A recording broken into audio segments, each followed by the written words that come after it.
Call this meeting of the Amador County Board of Supervisors to order on this Tuesday, February 22nd, I guess more affectionately known as Fat Tuesday. Tuesday, because of all the twos. Right. Palindrome day. That's right. So the board has met in closed session, and item one, conference with labor negotiators, report was given by staff. Item two, confidential minutes were approved by the board. And with that, can you all stand and join me in the Pledge of Allegiance? I pledge allegiance to the flag of the United States of America and to the republic for which it stands, one nation, under God, indivisible, with liberty and justice for all.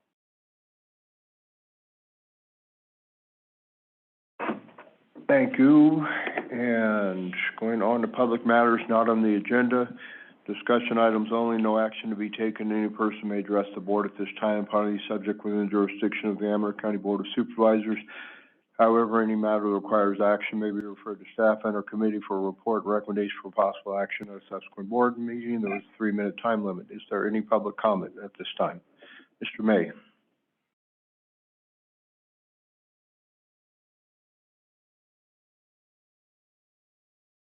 Good morning. Good morning.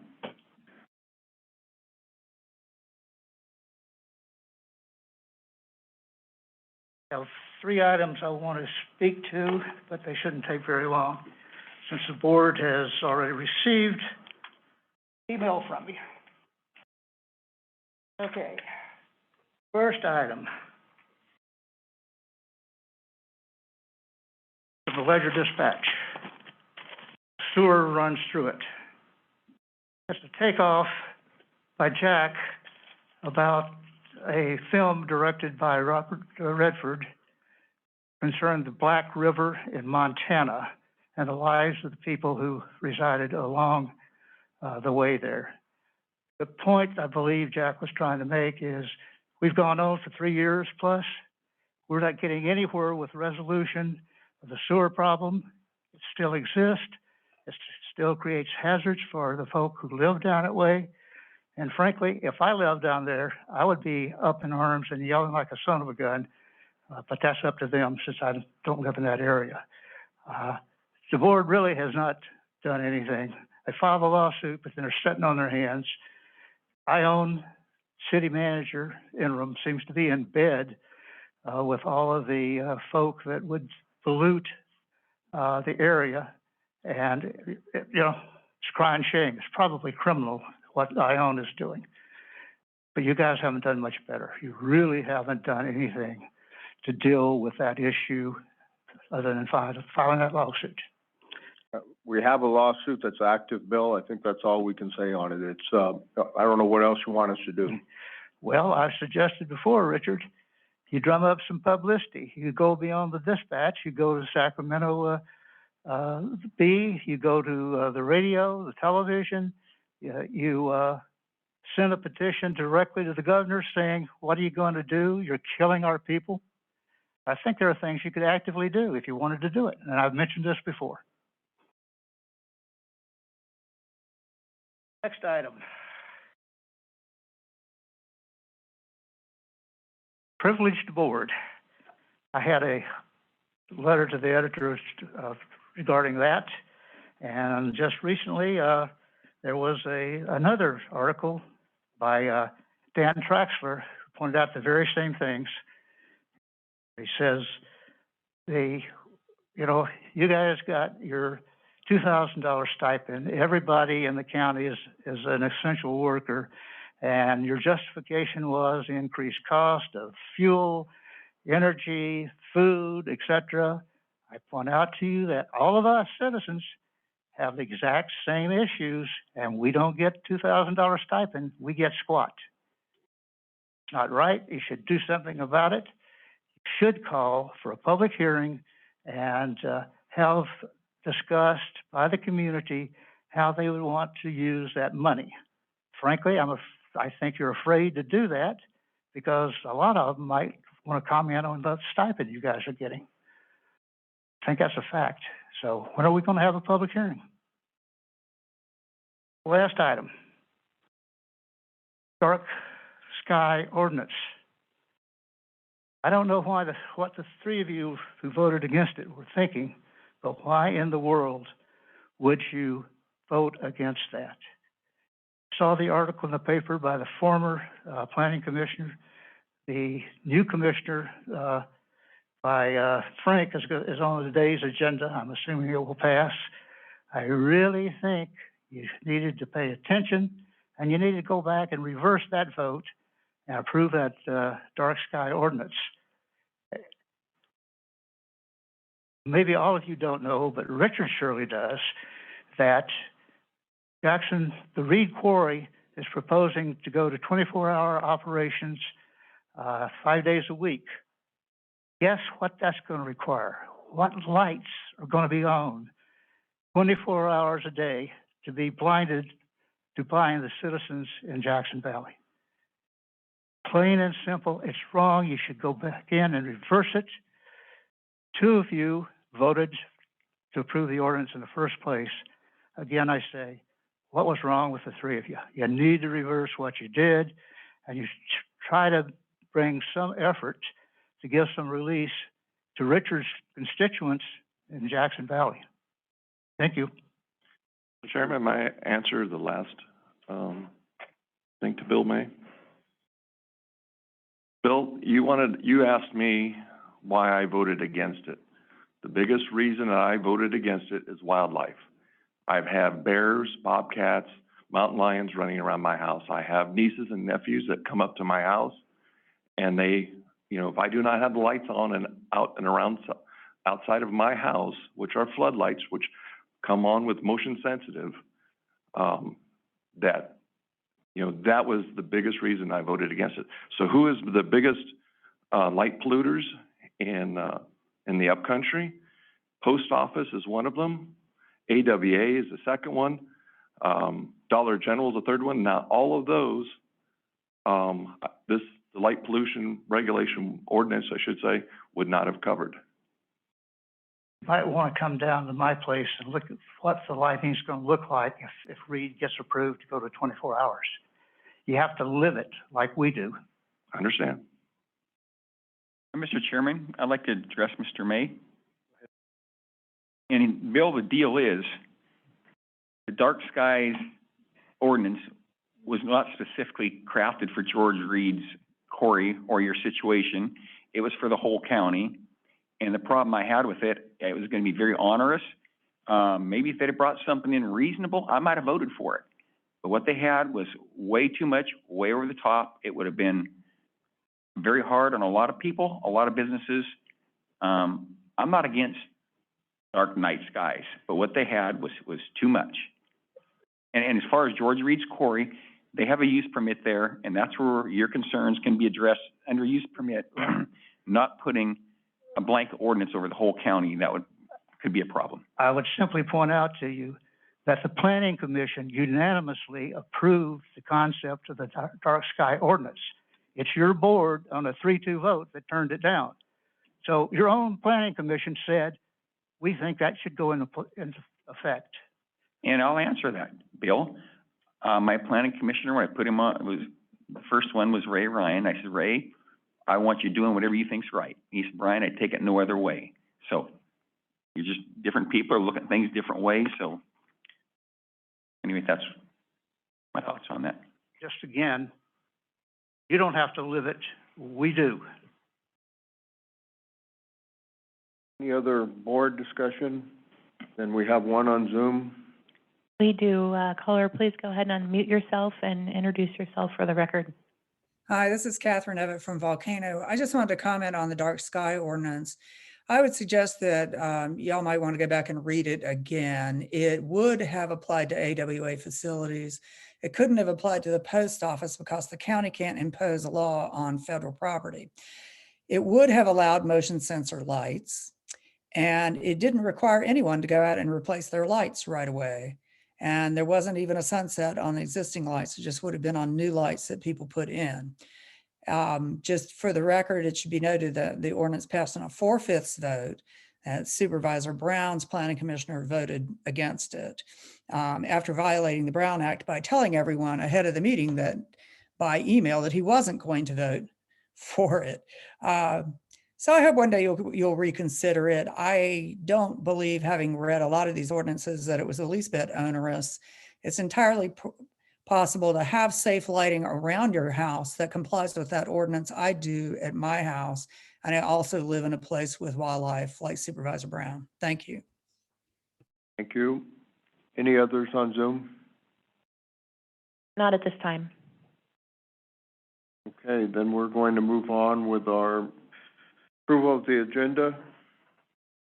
A motion? So moved. Second. Moved by Supervisor Oneto.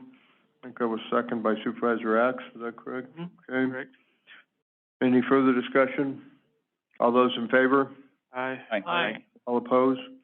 Motion carries. Approval of items on the consent agenda. So move. Second. Moved by Supervisor Brown, second by Supervisor Axe, to approve the consent agenda. Any further discussion? All those in favor? Aye. Aye. All opposed? Motion carries. On to our regular agenda.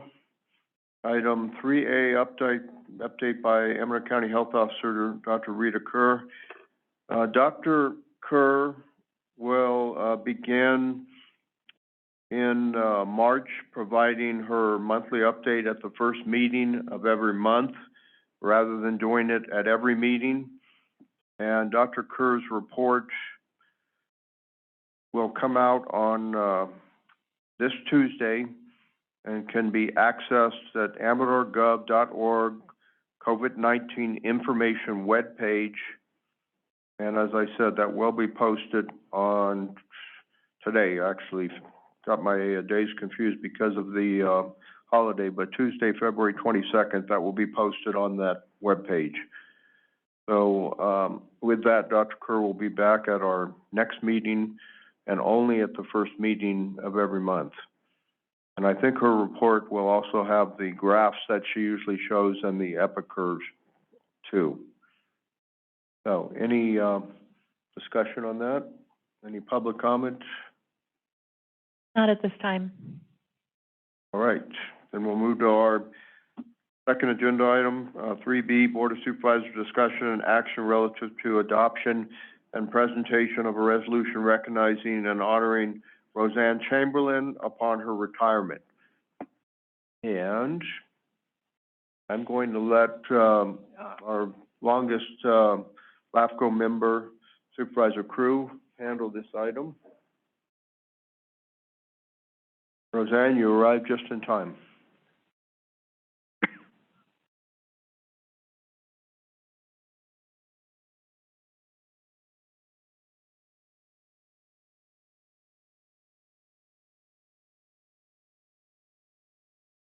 Why don't we let Supervisor Crew take the big mic side, so Okay. if you were a little bit shorter, I'd say stay there, but. All right, it is my pleasure to read this resolution honoring Roseanne Chamberlain. When I was a bright-eyed city councilman, they appointed me to the LAFCO Commission, and I couldn't even tell you what it stood for. And with many hours of classes and listening to Roseanne, I think I'm a pretty good commissioner. It's all because of her training. So I'm honored to read this resolution for you.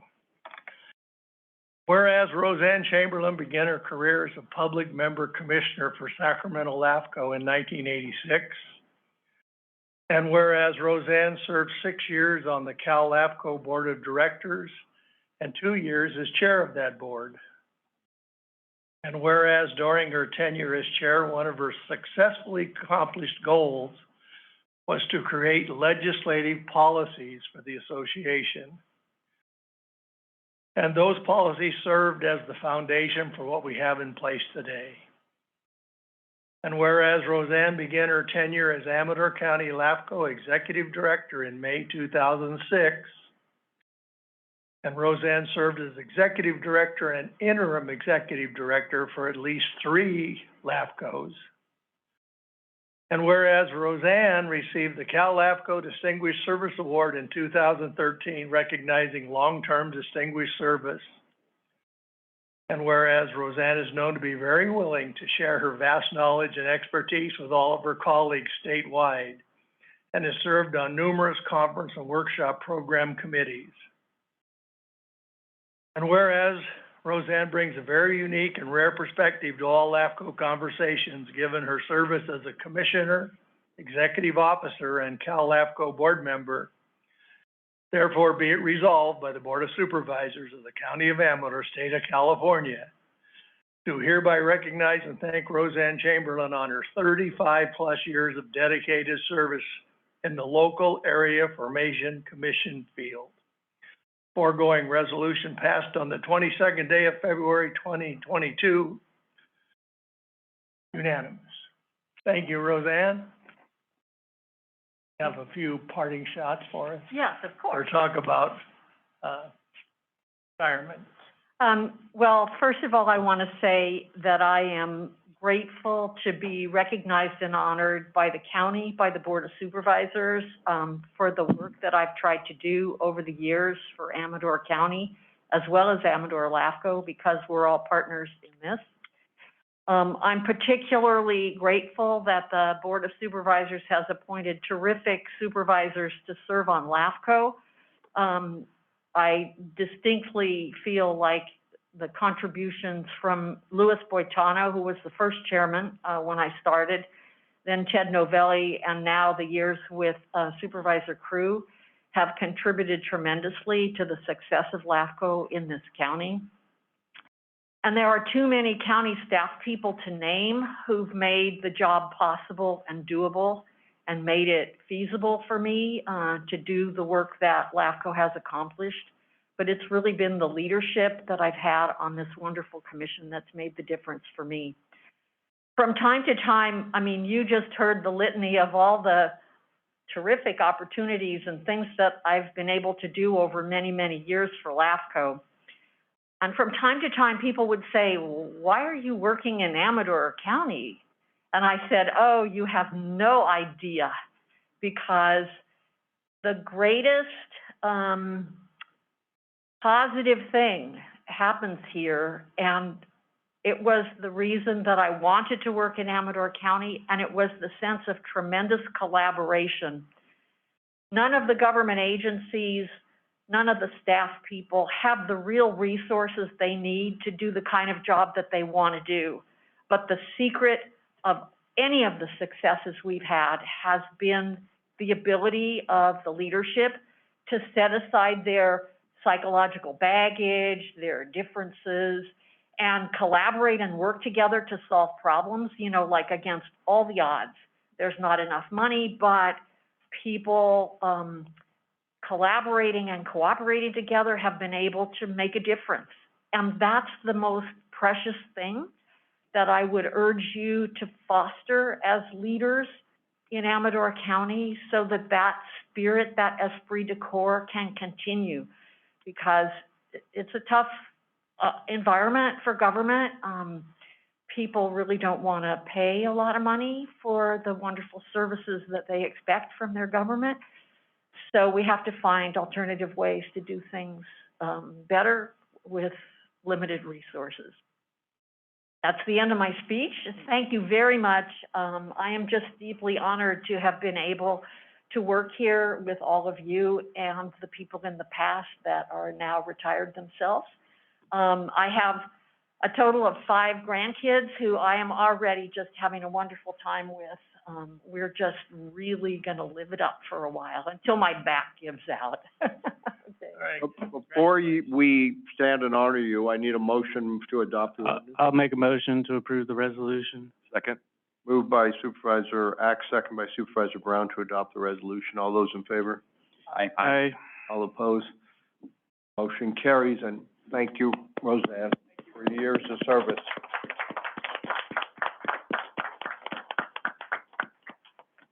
And we do have a hand up on Zoom. Please go ahead when ready. Hi, this is Catherine Evatt again. I just wanted to thank Ms. Chamberlain for her years of service to Amador County. She brought an unprecedented level of planning professionalism to the job, was open, accessible, and did, I think, really an exceptional job for our county and all of its agencies. And just on behalf of the public, I'd like to thank her as well, and I'm glad that you've recognized her today. Thank you. Thank you, Catherine. Any other comments? Any public comment? Jamie? Good morning, Jamie Lebenko, District 5, Fiddletown. Actually, I wanted to speak on behalf of my father, John Colburn, who wanted to make sure that he acknowledged Ms. Chamberlain's retirement and what an exceptional job she did in all the years that he served on that committee. He and Mr. Vinciguerra seemed to have so much fun at those meetings. I wasn't quite sure how they were getting anything accomplished. So I'm sure that Ms. Chamberlain played a great role in making that happen. So thank you so much for your years of service on behalf of John Colburn, City of Plymouth. Thank you.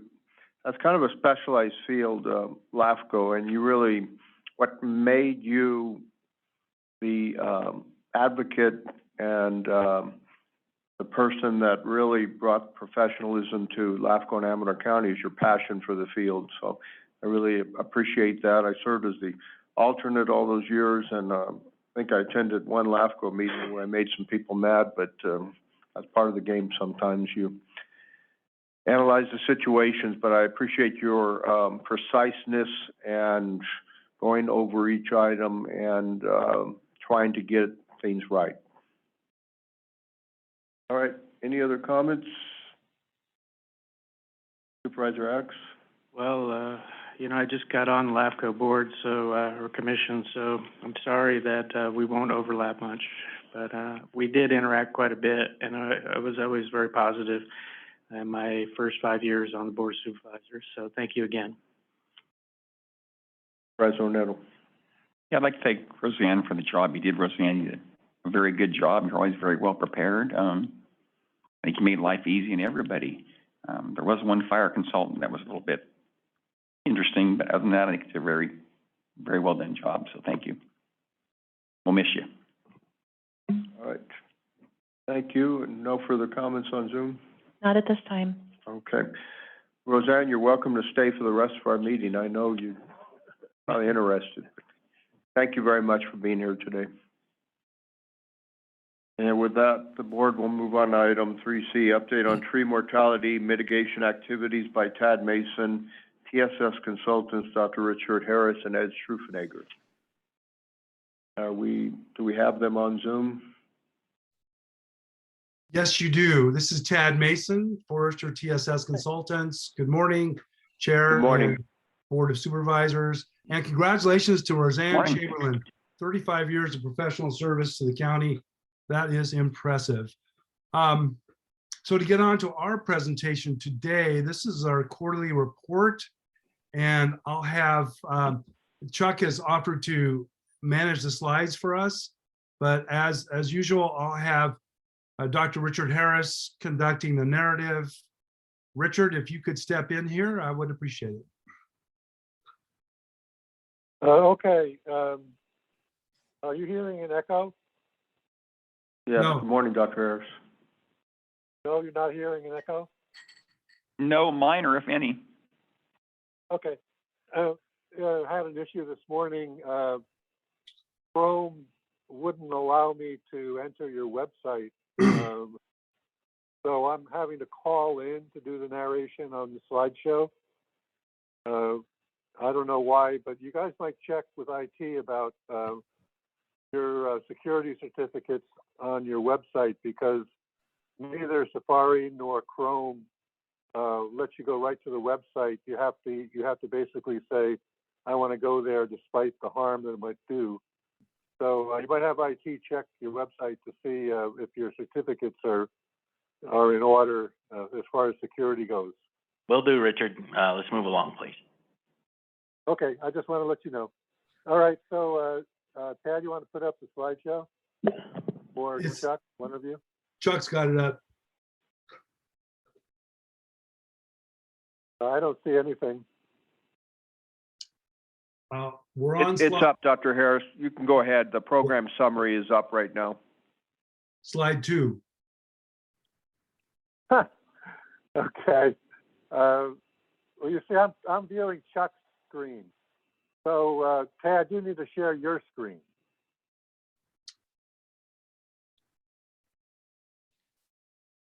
Well, Richard, you have the PowerPoint. We're on slide 2. All right, let me open the PowerPoint then, because, you know, this isn't what I was figuring on doing. So you have to give me a minute here.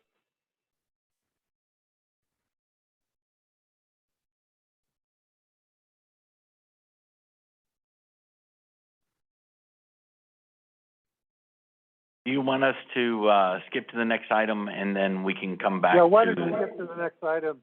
Why don't you just skip to the next item? I'm having issues here with, I need to do something around here to find out what's going on because my PowerPoint isn't giving me what I need. So why don't you skip to the next item, we'll come back, okay?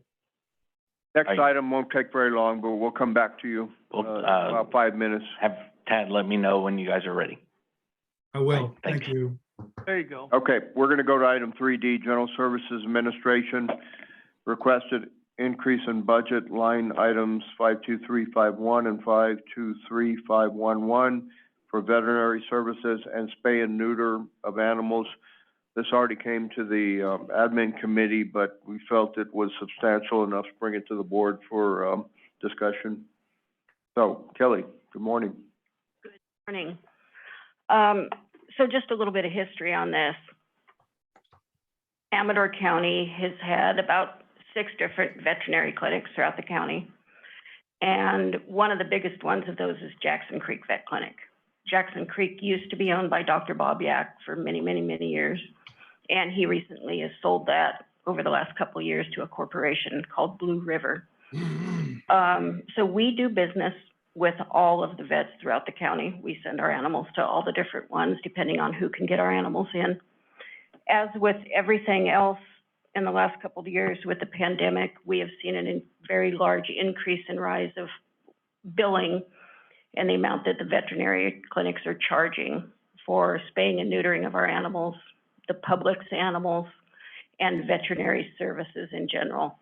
So by state law, anytime that an injured animal comes to the shelter that is unowned, or we pick it up out in the field injured, we are bound to take that animal to a veterinary clinic and have it seen and go off of the veterinarian's referral of what they feel needs to be done for that animal.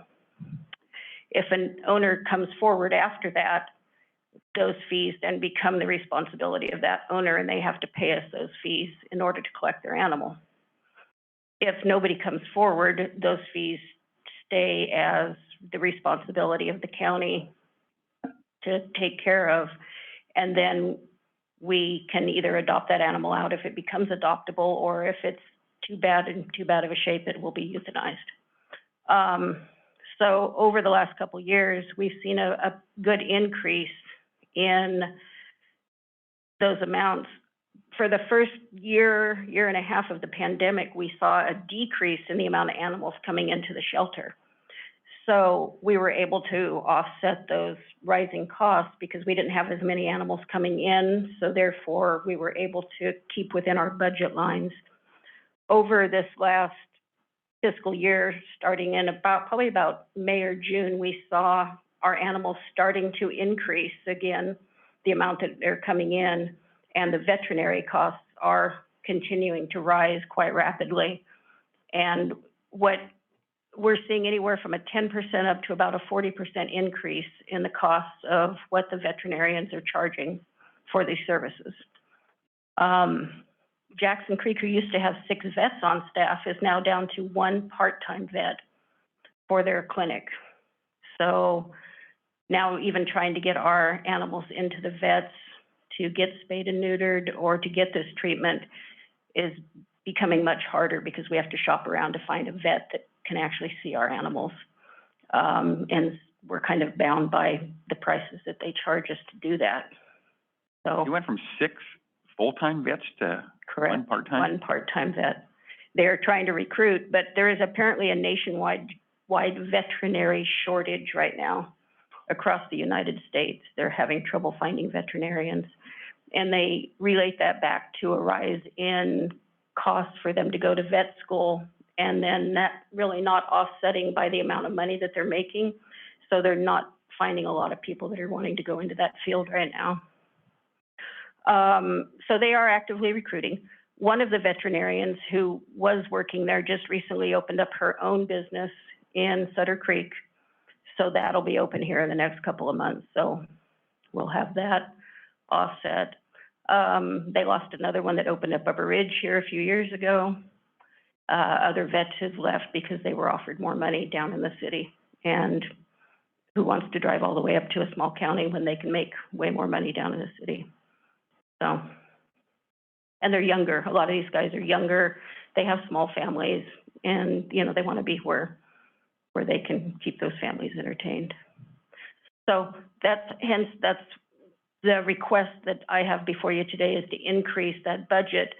At the end of December, I was already 80% in on the cost of what they're charging us to get animals seen, treated for just their medical care. So we've already used up 80% of our budget this year just because of that, because we've seen an increase in the amount of animals that we are having to take to the vet for those services. The spays and neuters, we were already at about 65%, because like I said, we are seeing that increase in animals coming back in this year. And so by law, we have to get our animals spayed and neutered before we can get them adopted out. So we have to take them to the vet to get that done. Some of those services, if you have a large animal that you're trying to get spayed or neutered now, it's costing upwards of about $800 for a spay on a large dog right now. How much? $800. And that's for a large dog that's, wow, say, over 100 pounds. So I'm not sure how the public is affording a lot of these things, but that's the cost right now out there for the spaying of a large animal. That seems like way more than it was 10 years ago. It's way more than what it was a couple years ago. Just a small dog to take it in and get neutered, we're looking at about $150. So the administrative committee recommended approval of this. I mean, we don't have a lot of choice. A lot of this is governed by state law, but we tried to make this contingent upon Kelly staying for another year and not retiring, but she wouldn't go for that. So. Yeah, Marty headed to Arizona.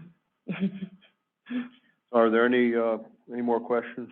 I've just got one short one. Mm-hmm. And as far as when you have like veterinarians look at animals and give you like referrals or their diagnosis, something that you look at, kind of what they're recommending? Correct. Okay. Yeah, I try to keep the costs as minimal as we possibly can with giving the animal the care that it needs. Okay, so thanks. Mm-hmm. Any further board questions? Any public comments? Yes. Morning, Cindy.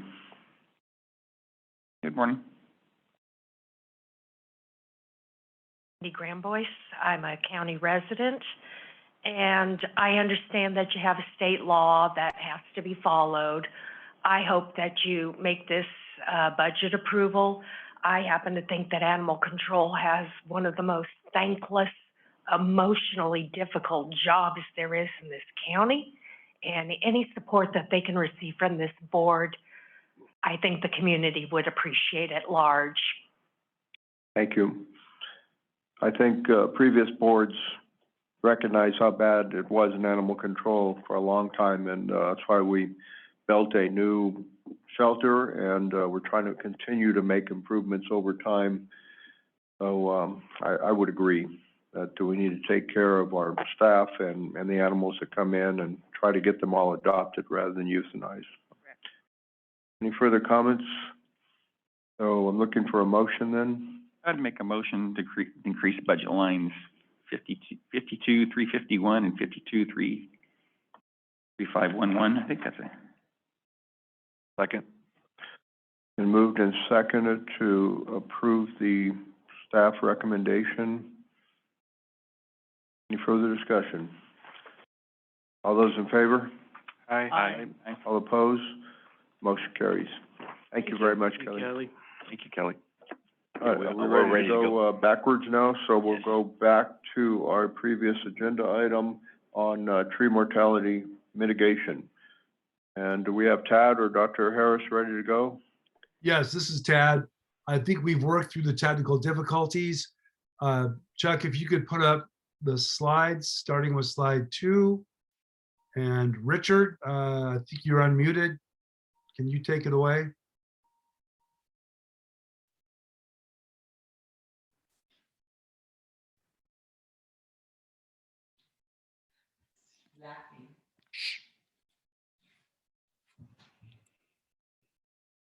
Dr. Harris?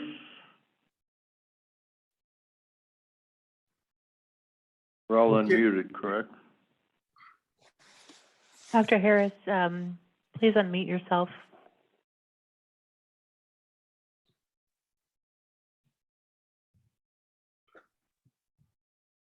Okay, I think we're having technical difficulties at Richard's audio at home.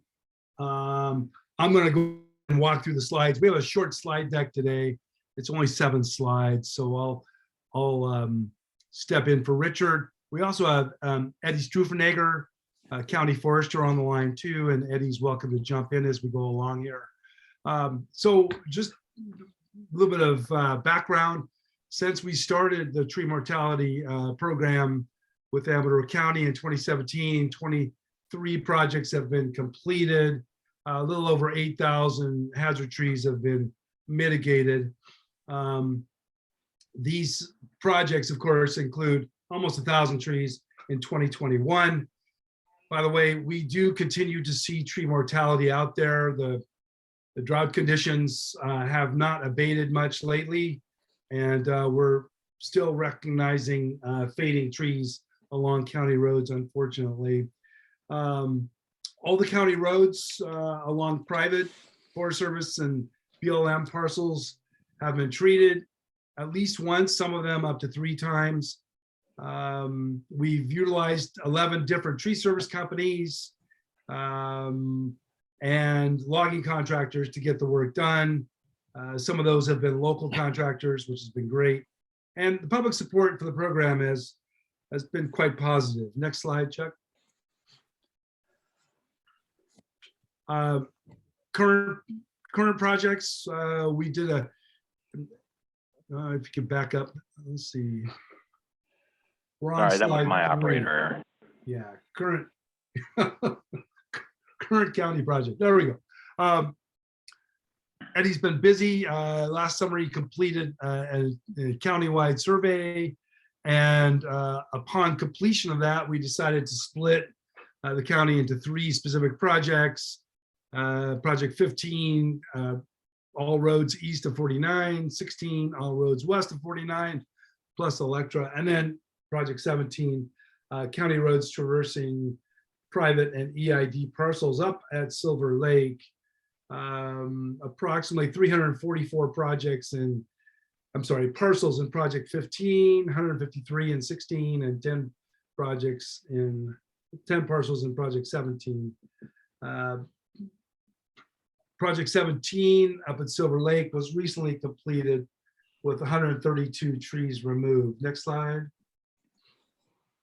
Current projects, you can see the tree count there in Project 15, 641, including BLM. BLM has been very helpful to work with this year, which is great. There's been some personal changes in the Mother Lode district, and the relatively new forester there has been good to work with. Right of entry forms, we've got 173 out of 344. That's still challenging. We continue to work with Chuck on outreach to homeowners, landowners, to ramp up the response on entry forms. BLM, as I mentioned, has been great to work with. And we've also had the opportunity to work with our archaeologists to make sure we're not impinging on any cultural resources. Project 15 has been split up into several projects. We'll show that in the next map. And an invitation to bid has been sent out for Project 15A with bids due March 3rd. Next slide. I think it's the map. There we go. This is a map of the projects 15A, B, and C. You can see how the tree mortality is spread pretty evenly out in the county. 15C up in Pioneer is pretty heavily impacted though, just a heads up on that. Next slide. Current projects, we're working closely with John Hopkins and his staff to get the invitations to bid out. And we've got some responses due March 7th and 14th.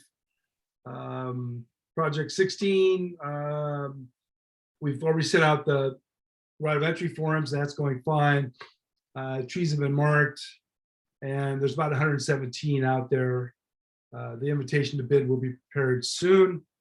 I continue to work with the El Dorado National Forest, Amador Ranger District. There's a new district ranger there filling in for Rick Hobson. His name's Chuck Laughlin, and we've started discussions with Chuck regarding the potential for matching funds. Over the years, over 3,000 of the 8,000 trees mitigated have been on Forest Service managed lands.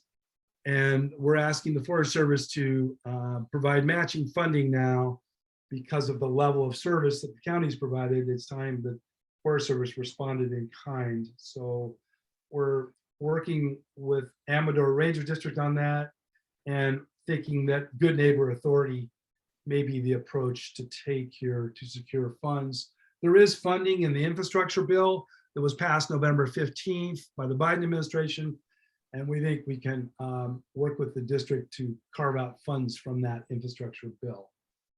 Next slide. I know this is a busy slide, but this represents all the projects completed to date through Project 17. Next slide. And we're open for questions.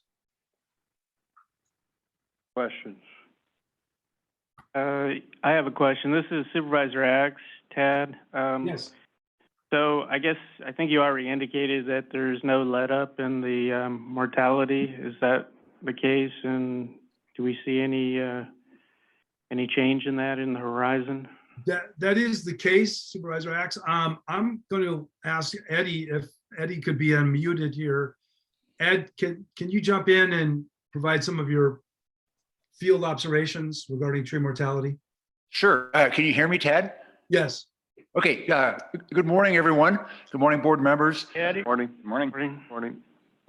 Yeah, just basically looking at the mortality. Last week, I was over in Calaveras County, just above West Point, out in Skull Flat Road, where you can look right across into Amador County, looking at that, basically the BLM lands, looking at Buckhorn, and the amount of new mortality that is basically popping up right now is really a bit frightening, because it is middle of winter time. It's supposed to be raining on us, and here we've had beautiful weather, and we're seeing a whole bunch of new trees basically just dying on us here. So I'm getting calls here and there from people up in the Buckhorn Pioneer area saying, hey, I've got some new dead trees on my property. Some of them do qualify for our program, some don't. So we're seeing a lot of that going on. We're seeing ongoing mortality in madrones from a number of diseases that's been basically affecting madrone trees for quite a while. And then just background mortalities, just basically continuing for, it just keeps on going. So between all three of those, we have quite a bit of new stuff popping up. Thank you, Eddie. Supervisor Onetto. Yeah, Ed, when you say it's frightening, it's, that scares me because you've been around a lot of years and seen a lot in the forest. You think probably one of the issues too, Ed, is the forests are way too overcrowded? Well, yeah, I think it's probably a big problem. Definitely as you go up country and you go up 88 and look over towards, let's say above Ham Station, look over towards the left, up towards the north and the Cat Creek drainage, Consumnes drainage, an enormous amount of new mortality on the U.S. Forest Service.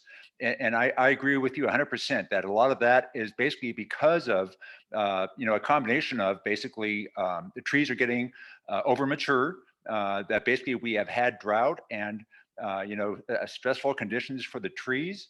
But also I think the stocking levels, the amount of trees out there is at a level that it should not be at.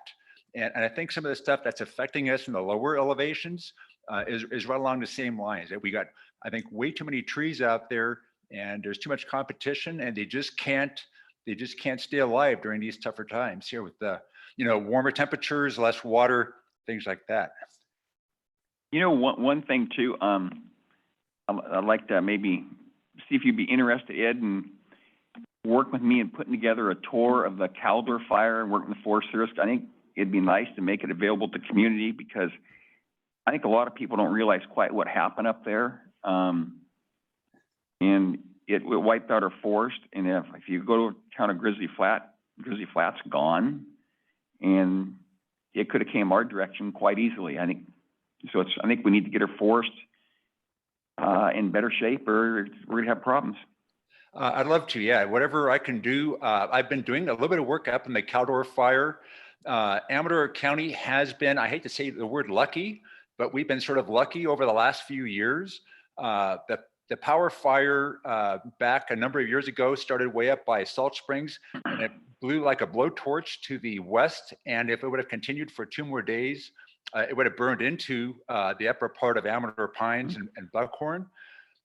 We had the Butte fire that started out, out off of Butte Mountain Road, started in Amador County, but it basically got stopped in Amador County by a combination of fuel breaks and a wind change, and it burned a horrendous amount of land in Calaveras County. And then the Caldor fire started up there by Omo Ranch, up there by Dogtown Creek, and it blew the other way. So we've been very, very fortunate here in Amador County that we have not been really impacted like the neighboring counties in terms of fire. But you're absolutely right. We need to do a lot more work. I know the Amador Fire Safe Council is doing a lot of fuel break work, which is fantastic. But a lot more needs to be done too. Thank you, Ed. Tad, I have a question on U.S. Forest Service. You said you're in active discussions on them doing a match on the work that is going to be done. So they have not consented yet at this time? We have done work on their managed lands, of course, over time. And starting last year, per Chuck's direction, I started to reach out to the Amador Ranger District, and it's just been an ongoing discussion since August. I'm hoping that with the infrastructure bill providing $514 million to the Forest Service for fuels management, that we can carve out some of that funding to support the next round of tree removals on Forest Service managed lands, especially up at Silver Lake and at Bear Mountain. Yeah, I would hope they would look at this as a partnership, that it should not be all county responsibility. U.S. Forest Service is a significant part of Amador County, and we should be trying to work together to remediate the situation of tree mortality. Absolutely. Absolutely. Any other board comments? Any public comments? Yes, come on up, Keith. Morning. Morning. Either one. Okay, thank you, Board, and thank you, Chairman Forrester. Keith White, Plymouth. This is just, so I can kind of answer, got some curiosity drawn and stuff, so I'm gonna turn it over to Eddie and Tad, I guess, and ask them. In mortality, what are you finding the most of? Is it disease? Is it bug problems, pest problems? Is it, you know, what are you guys witnessing causing the most? I got to imagine it's disease. And the only reason I ask this is that I work for a pest control company that our phones went nuts a few years back with the bark beetle issue, which in my own opinion, and that's strictly my own opinion, there's not really anything that you can do about the bark beetle issue because it's just strictly drought. And once they invade the wood, it's done. So that was just, what is the biggest issue out of all those? Disease, pest? Ed or Ed? I defer to Eddie. Go ahead, Eddie. Yeah, great question. We met with a Forest Service pathologist, forest pathologist, and a Forest Service entomologist, forest entomologist a couple summers ago. Richard and I met with them to go ahead and sort of look at it. Hey, when is this thing going to stop? When do we get at the, at the end point for this whole thing? And I think Rich and I both walked away with the impression that they don't know.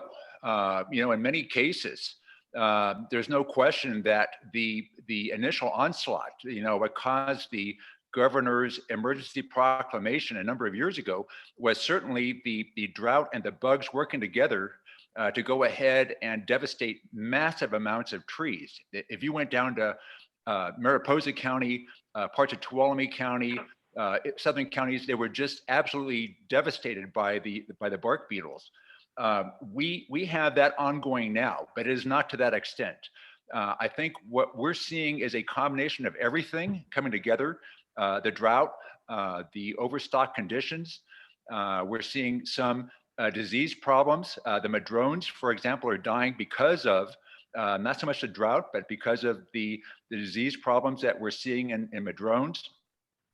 The pines, in many cases, the pines that are dying are not old and decadent trees that have maybe some disease problems. They're basically younger trees that are just dying. We are seeing some disease issues up around the Mace Meadows area, Silver Drive area, places like that. We're seeing some pockets of trees popping up that have needle cast, needle blight, that may be predisposing the trees to some kind of attack later on. We have some pretty significant pockets popping up there in those areas that we'll be treating.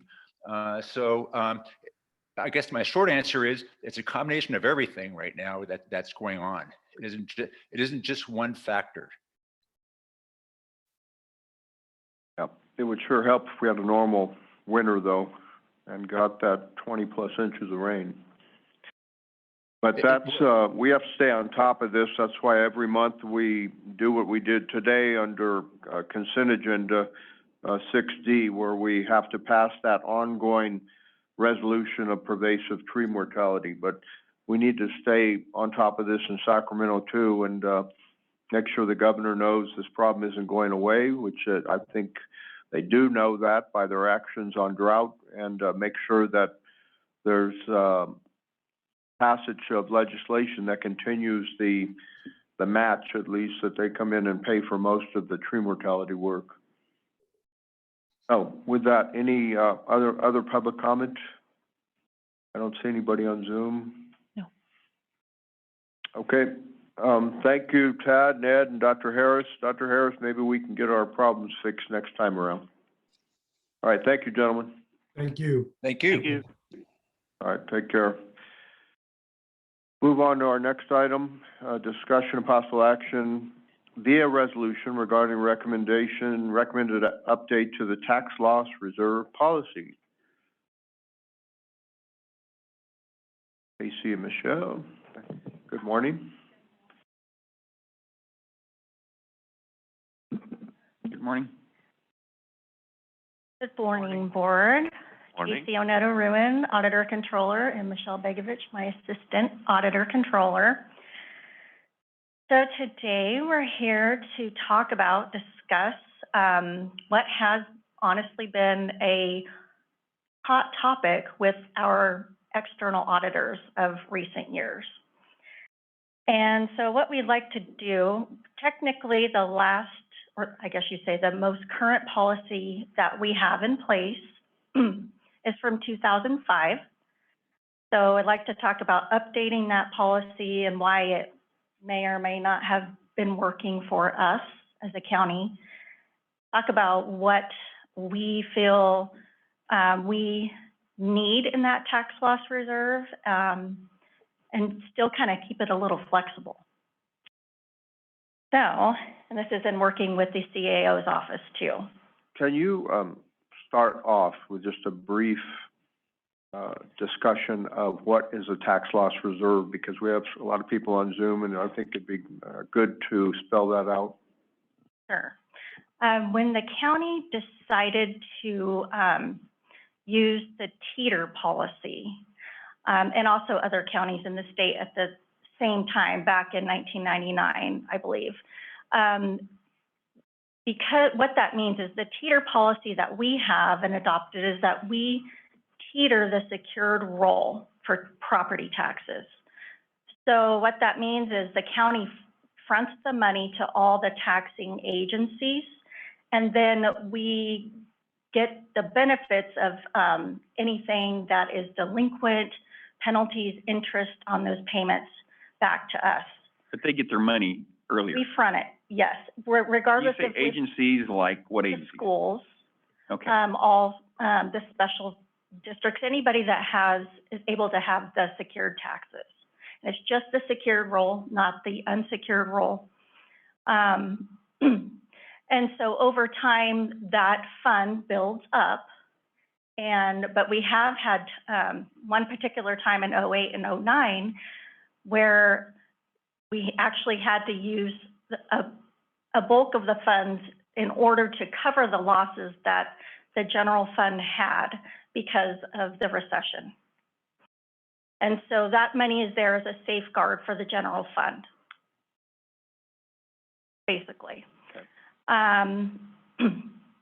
It's typical practice among counties that teeter taxes that they hold either 1 to 2% of their secured roll. I do not recommend doing that. That is only like currently $560,000 for 1%.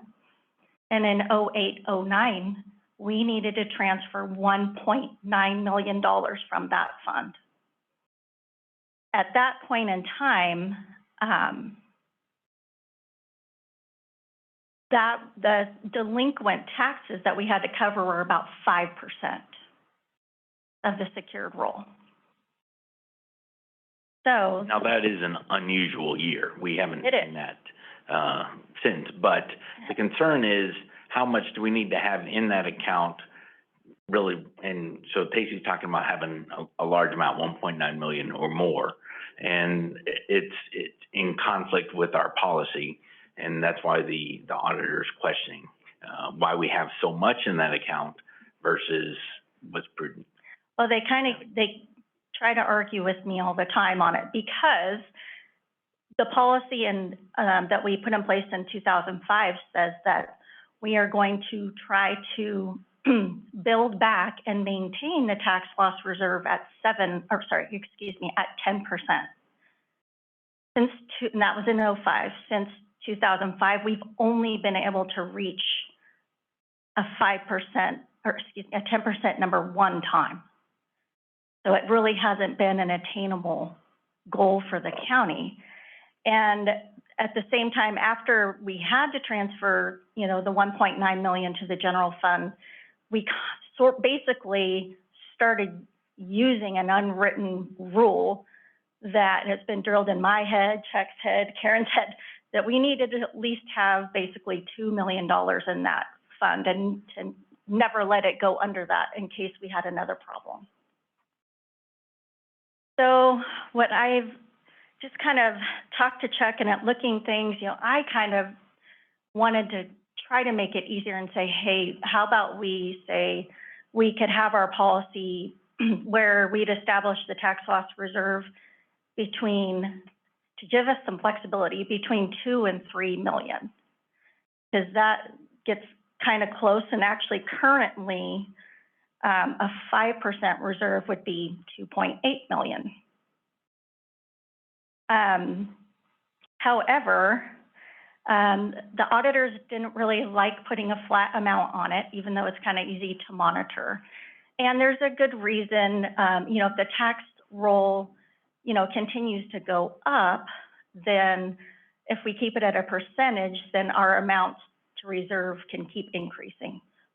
Also, if it goes down, they would decrease. So I had talked to Chuck, looked at some calculations, and I was thinking that we could have it, and there are a few counties that have a range of a percentage to keep of their secured roll. And I think that looking at the numbers, that approximately 3% to 6% is a pretty fair, you know, and good number. I would like it to be 4% or 4 to 6%, but 4% brings us over the 2 million, and we have at times had difficulty in keeping our tax loss reserve at 2 million. And including our discussion on our, if we take action on the next agenda item, it would not allow us to be at 4%.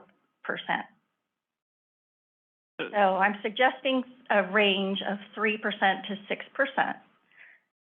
And then any excess at the end of the fiscal year, I would let Chuck know, but I'd go ahead and sweep the amount, if there is any, into the general fund. And in the in-between times, as long as it's kept at the minimum 3%, if it needs to be used, you guys can vote and use some of that money to bring into the general fund for other reasons. So we're just gonna keep the fund at like between 3 and 6%. So we don't fund it 3% every year. We just keep it at that level, right? Yes. So anything over the 6% would automatically be rolled to the general fund to use. And what is it now? Because it was supposed to be 10%. Is it actually at 10%? Oh, no. It hasn't one time since that was passed in '05. It was at 10%. Right now, we are currently. So if we passed it at 10%, why didn't we try to keep it at 10%? Well, technically, the resolution said that the intention was to try to keep it at 10%, which is what we've been arguing with the auditors, but they said, no, it's supposed to be 10%. So every year we have a little battle about it. So what we're trying to do is just modify our policy to match what we've been doing. Really have. Yeah, they want us to update a policy and stick to it. So if it's at 3 or 6%, whatever, and we go into a recession and receipts drop, we'll need that money. What happens the next year? Because normally these things take a while to get through. How would we reconstitute it and maintain it for several years out? Would we be able to? We possibly might have to change the policy again, and that's okay. The state's statutory requirement is that we only keep 1%, a minimum of 1% of our secured roll in there. So we're not going to be in trouble with the state by having a minimum that's higher. But if we needed to, we could reduce it down to 1% or 2% and use the money if we need to. I think hopefully we won't have to. Your recommendation, I think, is good because it allows some flexibility, but while remaining to be realistic and consistent. 10% was probably a little bit out of the realm of what is realistic. I think it is, and I think things that have been occurring recently, and even the large payments that we have with our, unfunded pension liabilities and needing a larger source to potentially draw from has kind of changed. It's not that I don't want 10% in there. I would love if we had that kind of money, but it just doesn't seem that we have been able to do that. You know, where I'm at, I think what you're proposing is okay, but I think it limits us to 6%. Anything above that automatically, you're saying, goes in the general fund? Yes. And I have a little bit of a problem with that. I mean, I wouldn't mind if there's money above that, if we can keep it in, the teeter fund. I don't see that being a problem. Now, I understand, we got the jail coming along and items like that, so, Well, they would go into it wouldn't just be swept automatically into the general fund for a big, bonus. The board would have discretion as to what to do. If you wanted to dedicate it to public works projects, if you wanted to dedicate it to whatever other project you might have, you could at that point in time. So it wouldn't just go sight unseen without conversation. I think it would probably, we would know what the balance would be at year end and put it as probably a discussion during, before we get to the adopted budget, get some ideas. Well, we have swept the teeter fund in years past when we've had some big unexpected expenditure. Whether it was a couple of times, it's been to cover raises that were given to employees in the middle of a year. So it was outside of the budget process. And we said, well, we can sweep that money out of the teeter fund.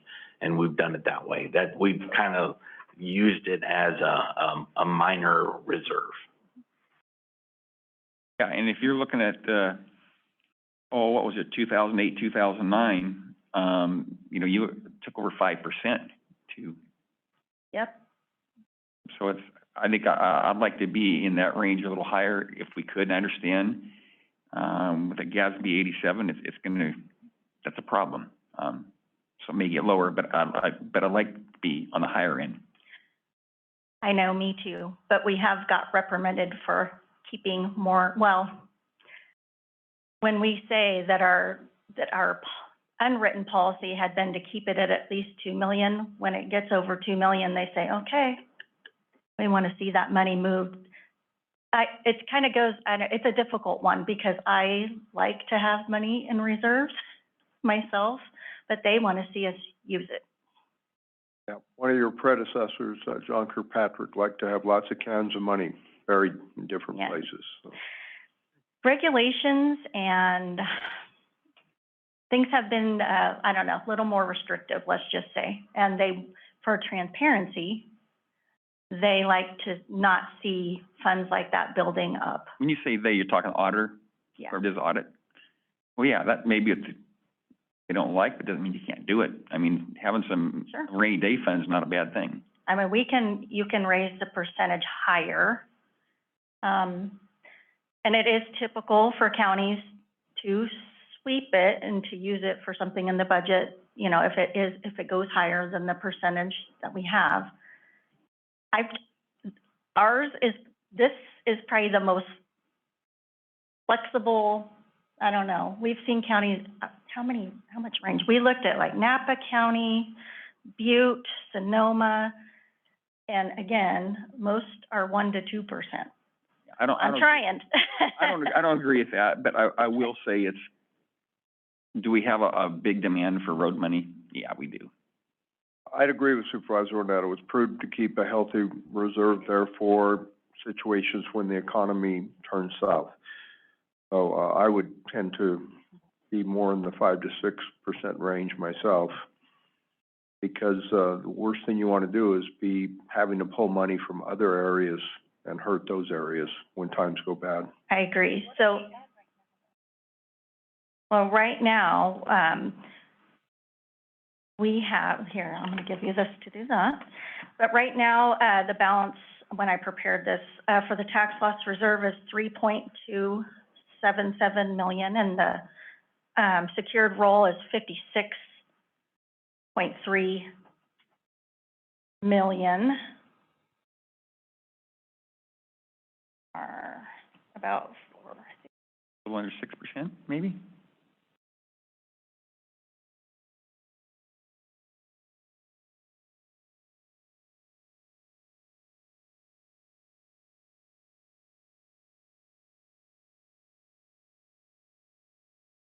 Let's just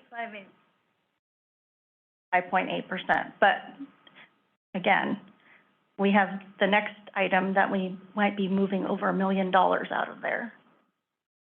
I think what's being proposed is probably good, but I think as how we operate, I'd like to try to get the higher number. Absolutely. Yeah. I mean, we could try even, so let's say we moved it from 4 to 7%. And if you vote on the next transaction to go ahead and take money out of the tax loss reserve because of GASB 87, if the balance gets too low, then we need to bring money in from the general fund to replenish it to our minimum. Leave it at 3. Yeah. Chuck, you're comfortable and our budget analyst with a 3 to 6%? Yes. And again, currently the 3% leaves us just under 2 million, but so I agree that I would love it to be higher. But 4% brings us over 2 million, which is a little tricky right now. Well, as long as we're not breaking any rules, you can argue no. with our accountants every year. I do it. Every year he says, how about that tax loss reserve? And I say, oh, you really want to go there with me? Yeah, I think And every time we've fought a finding. I think you see this board is more on the conservative side, Yes. as I think we should be dealing with the financial matters. So. I agree. Stacy, the 3 to 6% compromise would make that a short conversation next year with the auditors, Yes. if I'm following you. Yes, and as long as we keep it in there, and if there's way too much in there, which I don't expect, and it's a little unpredictable, the balances have been unpredictable over the years, as the delinquency rate has been pretty low in our recent years, then our tax loss reserve doesn't build up as much. So it's just something I got to keep an eye on, and we work with Chuck. And we did, was it maybe 3 years ago when we didn't have the growth in that fund that we thought we were going to have, and we had actually planned for it to plug a hole in the budget and didn't get it. So that left us a little scrambling. So while I'm here, I'm never going to recommend to you that we anticipate sweeping any money. So we only sweep after we have the money, and that's Okay. Won't do that one again. Any further board comment or questions? No. Any public comment at this time? No one on Zoom? Not at this time. Any further comments, Stacy? No, I just was trying to make sure that our needs are met, but again, be able to have enough money in there if we need it. Okay, we have a recommended resolution before the board. Or a motion at this time? Move to approve. I'll second that. Moved by Supervisor Brown, second by Supervisor Onetto to approve the recommended resolution. Any further discussion? All those in favor, say aye. Aye. Aye. All opposed? Motion carries. Thank you. Thank you very much. I appreciate it. Now we go on to, next item, due to changes in GASB 87, which took effect in fiscal year 21-22, the county must amortize the Health and Human Services rent through the A87 cost allocation plan. A budget increase is needed to address the additional rental costs that will be covered by the general fund. Can you address this and the ongoing discussions with our state representatives also? Yeah, this is a long, convoluted tale, but the A87 is the process through which we allocate our overhead costs to other departments. It things like the auditor's office, various HR, IT, a lot of different overhead departments get allocated to things like the HHS, where we're getting reimbursed from the state for those things. The social services, state social services has set forth a new policy that says that we can't direct charge for rent anymore, and we can only charge it through the A87 process, which is fine, except there is a lag. Costs that are incurred in year one are analyzed during year 2 and are actually enacted and charged in year 3. So there's a 2-year lag between the time you experience a cost and the time you get reimbursed for that. That is a problem we've got. So the HHS building as a whole, where social services and the other state-funded areas, because they share that building, are required to charge their rent through A87 process. So normally we would, the rent, which is for that building, is what, $1.4 million a year that we it costs us. Normally we would take that straight out of realignment. Now there's going to be a 2-year lag before we can get that back. So we need to pay that now, and we will get that back in 2 years. We will be perpetually in a 2-year lag. So if the costs go down, if we move out of that building and the costs go down, there will be a somewhat of a windfall to the general fund for 2 years, because we'll still be getting the old rate. But if those costs continue to go up or go up even more as we do something different, those costs the general fund will have to bear them for 2 years every time it goes up. We are working on resolving this, and I'm not sure exactly how we're going to resolve it, but we are working with both CSAC and RCRC to get this resolved. We seem to be on the cutting edge in terms of realizing that this is a significant problem. There have been a lot of other folks a lot of other counties who are falling under this same umbrella and have this same problem, but it's not as big a problem for them, or they aren't as upset about it as we are. But we're going to be losing for 2 years. We're going to have to lose about $1.4 million a year out of our budget as we cover this cost. So in year 1, we've got a proposal for you today to address it. And hopefully we can get it resolved through the state one way or the other. But the RCRC lobbyists and CSAC lobbyists are on it, working with the state folks. But the state, they just think, what's the problem? You're still getting your money. You're just getting it 2 years in arrears. And to us, that's a bigger problem than I think the state realizes it is. So what we are proposing right now is to do 2 things. One is to take those heater funds that we just talked about a minute ago, sweep that, and combine that with the remainder of the fund that was set aside for and reimbursed through the CARES Act funding. If we take those 2 together, we can plug that hole for this year. Next year will be a different animal. We're going to have to figure that one out too. But this is our proposed solution for this year. So any questions? Okay. Board, questions? Seems to be straightforward. So, check on the 2 accounts. One was from the CARES Act funding. It was left over. Well, okay. It's not true CARES Act funding. So we use those funds to reimburse the costs associated with public safety during the first part of COVID. And then we took the money that we had budgeted for COVID, for public safety, and moved it into a separate account, because it was paid for by CARES rather than the general fund. Okay. So that's $141,000. Yes. Chuck, on the back end of that, if and when the windfall comes back, that just go into the general fund? It would be general fund dollars, yes. And the board would be able to decide what you wanted to do with it at that point in time. Okay. Thank you. You said we're on the cutting edge. What is your reception from the CSAC folks and others in the discussion? The RCRC folks are the ones who've been more engaged with it.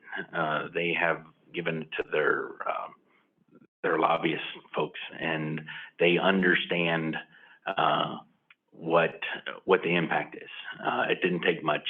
Fortunately, Pat Blacklock used to sit in this chair, and now he's the head of RCRC. So we got halfway through our explanation, and he understood what we were facing, the 2-year lag, and that's a problem. A lot of folks don't understand the 2-year lag, and they just think you're getting the money just through a different route, and it should be fine.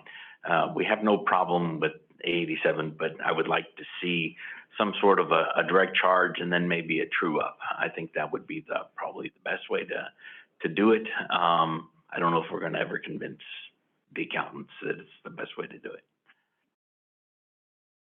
Other board questions? Any public comment at this time? No Zoomers. Okay, board, we have action to fund this item through a budget increase. I'll make the motion to make the budget increases as presented to address the additional rental costs. And they will be covered by the general fund. And the CARES Act. And the CARES Act. Second by Supervisor Crew. All right, any further discussion? All those in favor? Aye. Aye. All opposed? Motion carries. This time the board will take a recess for 10 minutes. We'll convene at 10:35 and go into our 10:30 public hearing.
Board of Supervisors will come back to order. We'll go to our 10:30 agenda item, Environmental Health. Daily Family Trust request for variance from Amador County Code 14.06.180, which requires newly constructed wells to be located at a minimum distance of 50 feet from the nearest property line on parcels created after October 14th, 1987. And this proposed well location is 16 feet from the property line, located at 16600 Emily Lane, Sutter Creek. Good morning. Good morning. Good morning, Chairman Forster and members of the board. I'm Michelle Opalenik, Director of Environmental Health. As just outlined in the introduction, sanitary setbacks for groundwater wells are stated in our Amador County Code. This code section states that wells must be a minimum of 10 feet from a property line, except for that distance is increased to 50 for parcels created after 1987 of October. And this parcel at 16600 Emily Lane was created in 2005. On December 7th, 2021, the Amador County Environmental Health Department approved a site for a new well under permit 5253 for 16600 Emily Way. Unfortunately, it was after drilling began that it was discovered the well site was actually only 16 feet from the nearest property boundary. Therefore, drilling was stopped and the owner is now seeking a variance for the minimum 50-foot setback. Neither Amador County Environmental Health Department staff nor myself can have the discretion to grant a variance to code. That being said, the department doesn't object to granting the variance to Daily Family Trust, but I cannot speak for either Mr. Daly, who I know is on the line, I believe, or Mr. Aldea, who owns the parcel boundary nearest this well. And I can answer any questions, and I also can step aside when you're ready to hear from those gentlemen. We do have a letter objecting to the approval from the adjacent property owner, correct? Correct. Mr. Aldea, John Aldea, I believe he is on the line as well. All right. Go to Mr. Daly. Are you on the line, sir? Yes, sir. If you want to speak to this issue?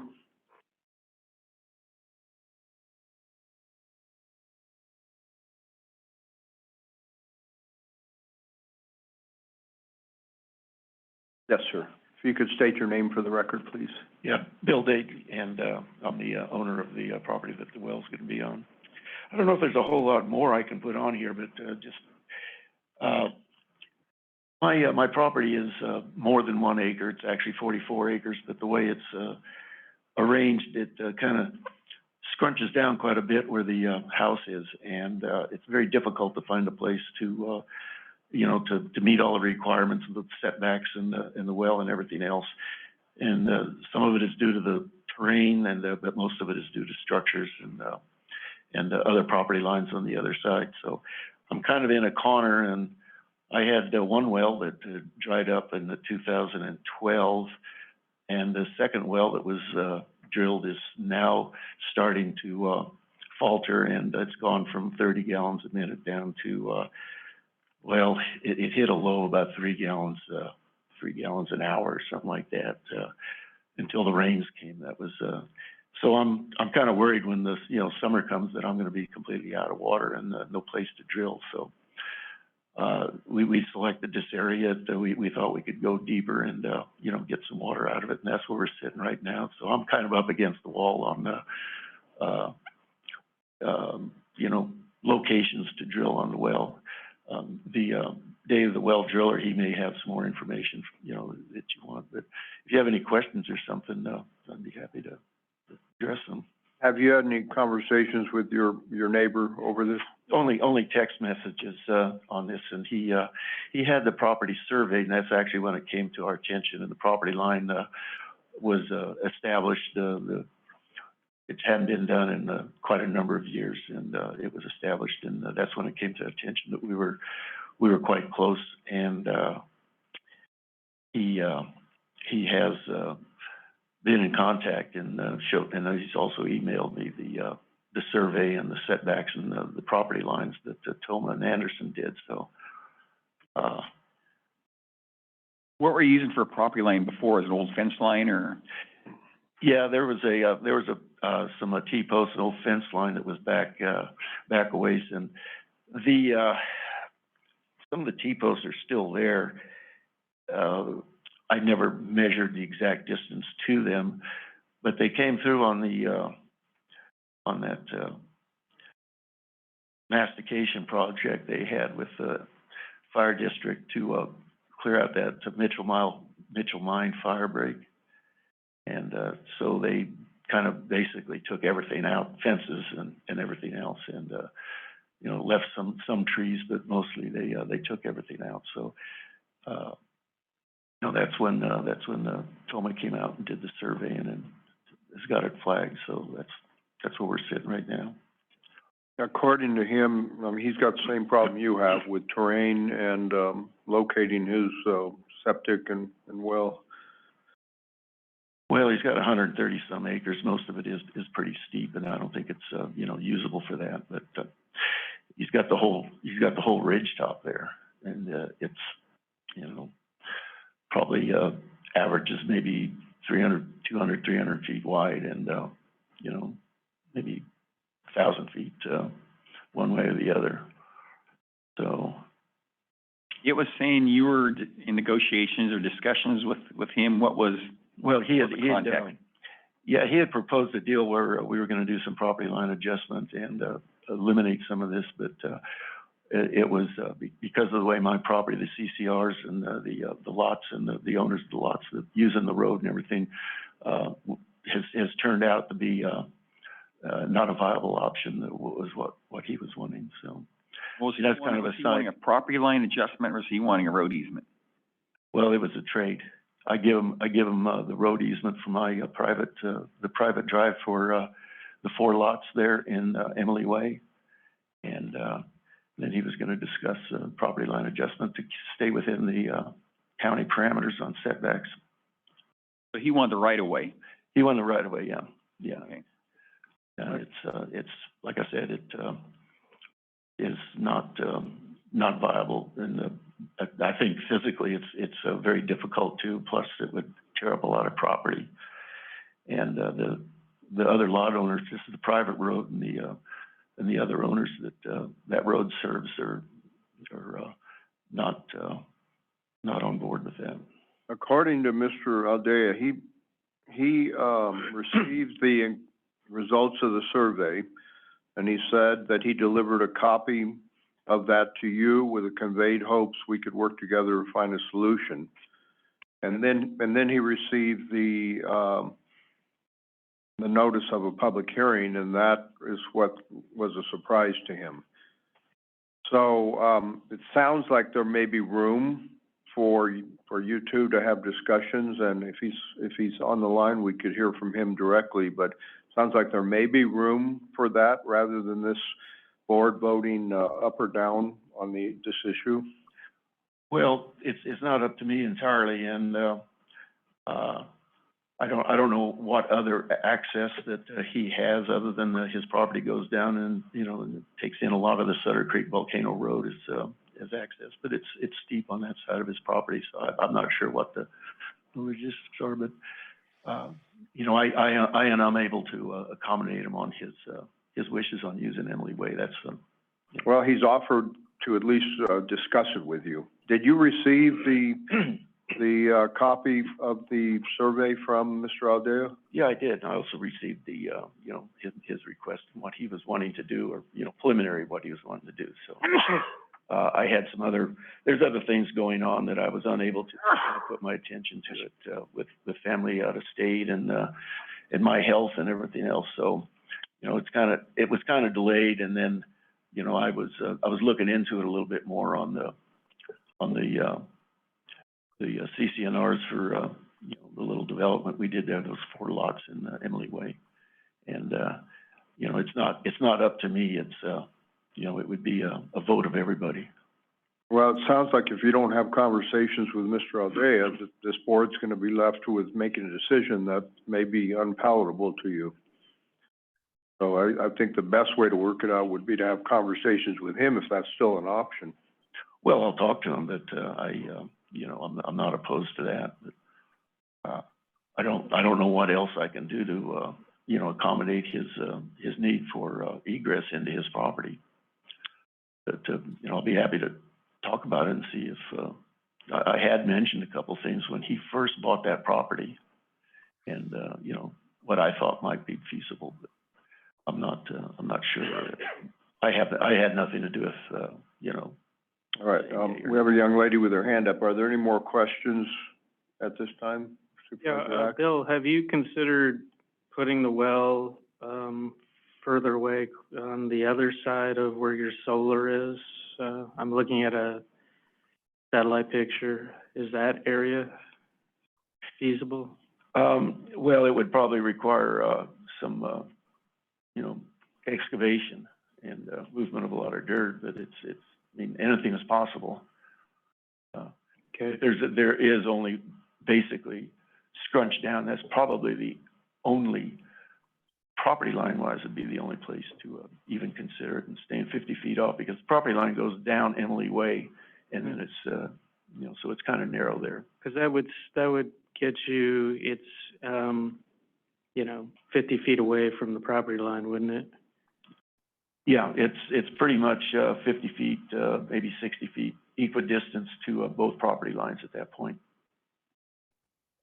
That would be just south of the solar panels. That's where the ground starts dropping off. Okay. Yeah, I mean, everything looks flat on a satellite picture, so.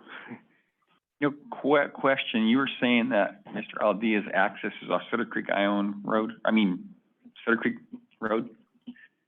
Yeah, he's got I think it's, you know, goes down to the creek and, you know, touches the road. So I would imagine that was the, you know, normally would be considered the access, keeping it from being landlocked. There's another road that comes around there on Tony Lane, and I don't know that's a private road too, so I don't know what his options are with that. Yeah, Mr. Aldea, if he's online, I'd like to hear from him where his access is, because if it's up next to Mr. Daly's home, he's gonna come from Sutter Creek Road. I wouldn't say it's impossible to get there, but knowing that terrain, probably pretty close to it. I'd like to take the young lady that had her hand up in the back now, and then we'll go to Mr. Aldea. Come on up, ma'am. You need to identify yourself on the microphone and then state your point. Thank you. Just so everybody can hear it. Yeah, my name's Amy White. I just wanted to clarify real quick, and check on that. Was there a site approval from the environmental health?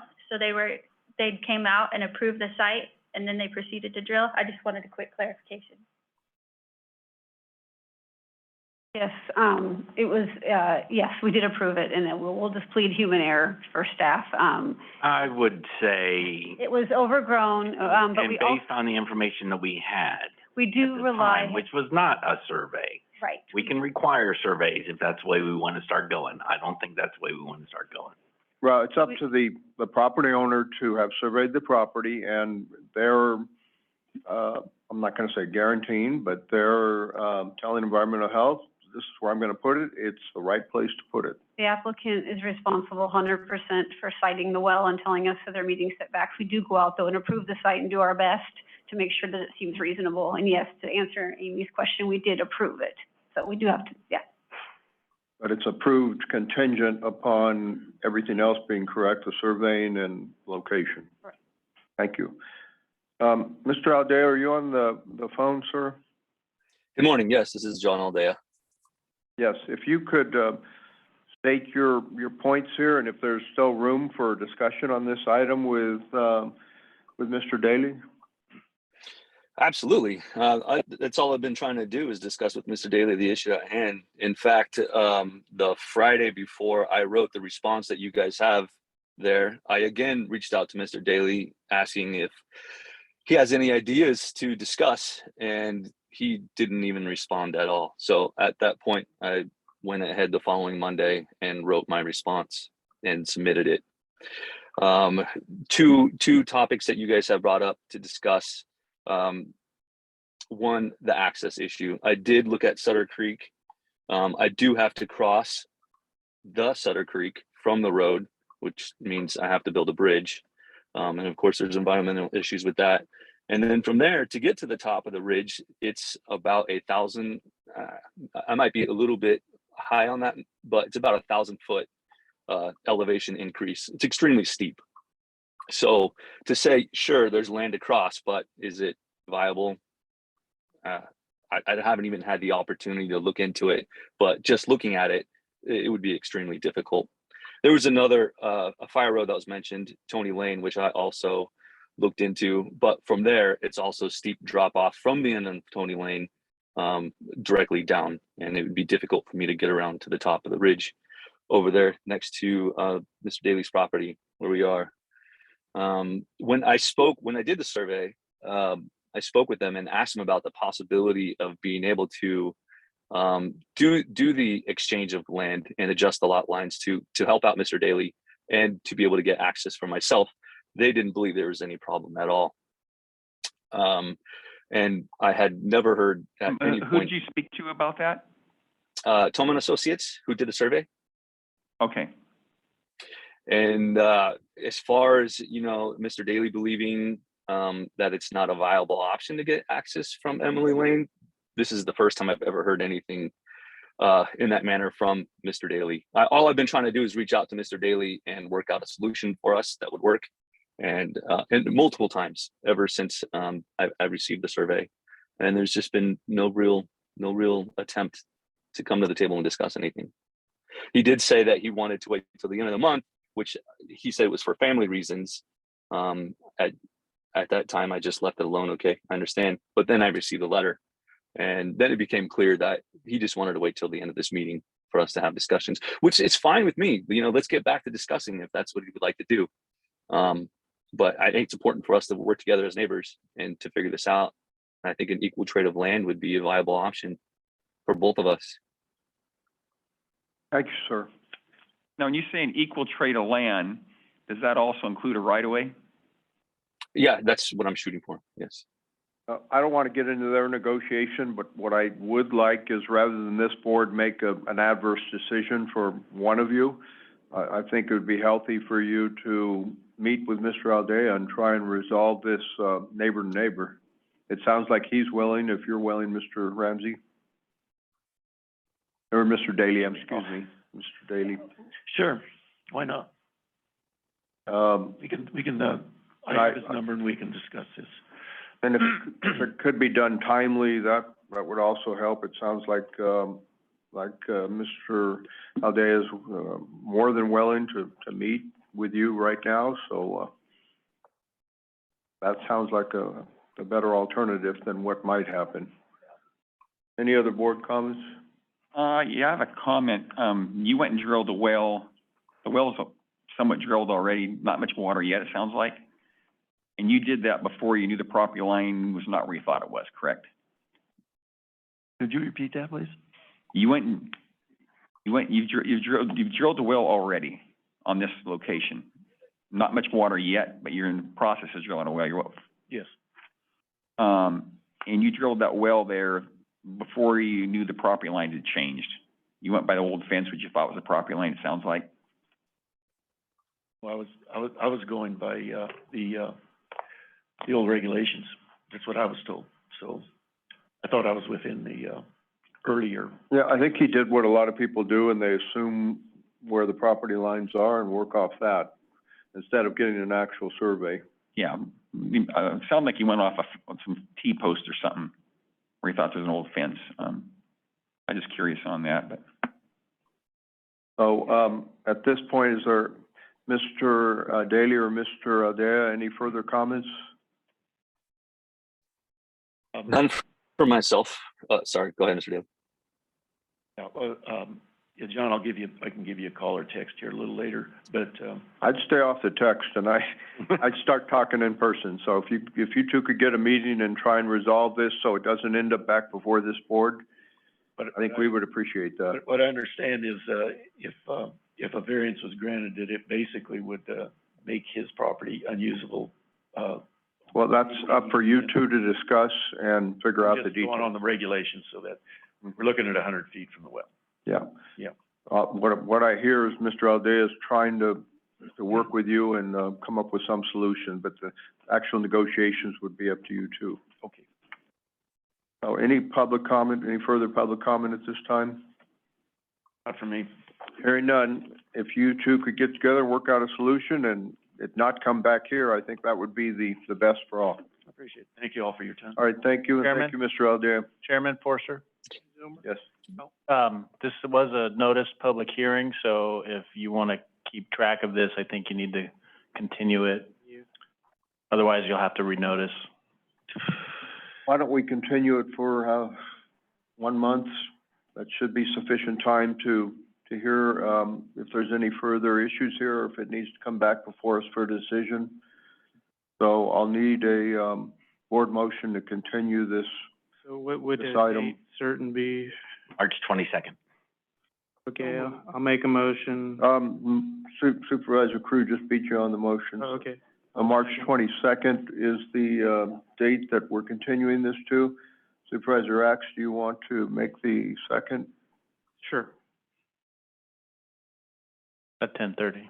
10:30. All right, this item will be, per the motion, continued to March 22nd at 10:30 a.m. Moved and seconded. Is there any further discussion? Sure, if it comes back on like a topographical map. All right. With that said, all those in favor? Aye. All opposed? Motion carries.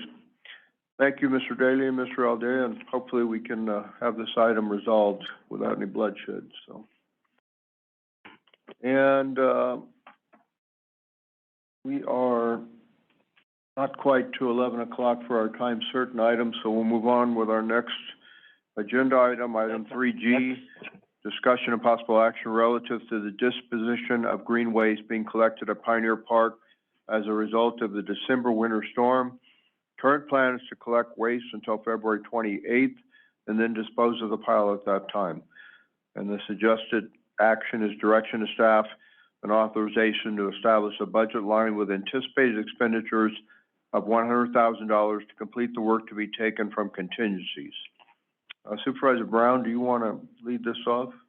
Well, as we all know, we had a terrible storm at the end of December, and as I drove around all my district up there was just an incredible amount of downed wood and areas where you had to cut out trees to get through and access. So all that material had to go somewhere.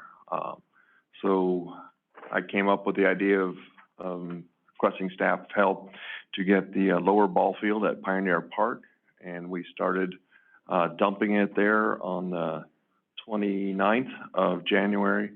And as of today, the park is about 3/4 full of material. Yeah, can you talk about any safeguards? The county does not have a person stationed there to monitor what's being brought in, but can you talk about that a little bit? Right. Third day out, as we started dumping, the whole park filled up. You couldn't even back a truck into it. So I requested help from the county, and the county brought a tractor out, and I have been pushing the material back and piling it up to about 9 foot everywhere that I can push the material into. I've been watching all the material that comes in. It's 75% physically green branches and stuff, and with logs, and then probably about 25% is pine needles that, or leaves or that type of other material that they're pulling off. People are pulling off their properties. I've had next to nil as far as garbage, maybe a couple pressure treated pieces of lumber that was in the bed of somebody's truck that they forgot about. I'm thinking about good intentions, and they just forgot about it as they pulled out their branches, it pulled out the material. But as I push it all back into the piles, I'm observing what's in there, what is happening. I do that every day. Either it's 7:30 in the morning or 5:30 in the evening.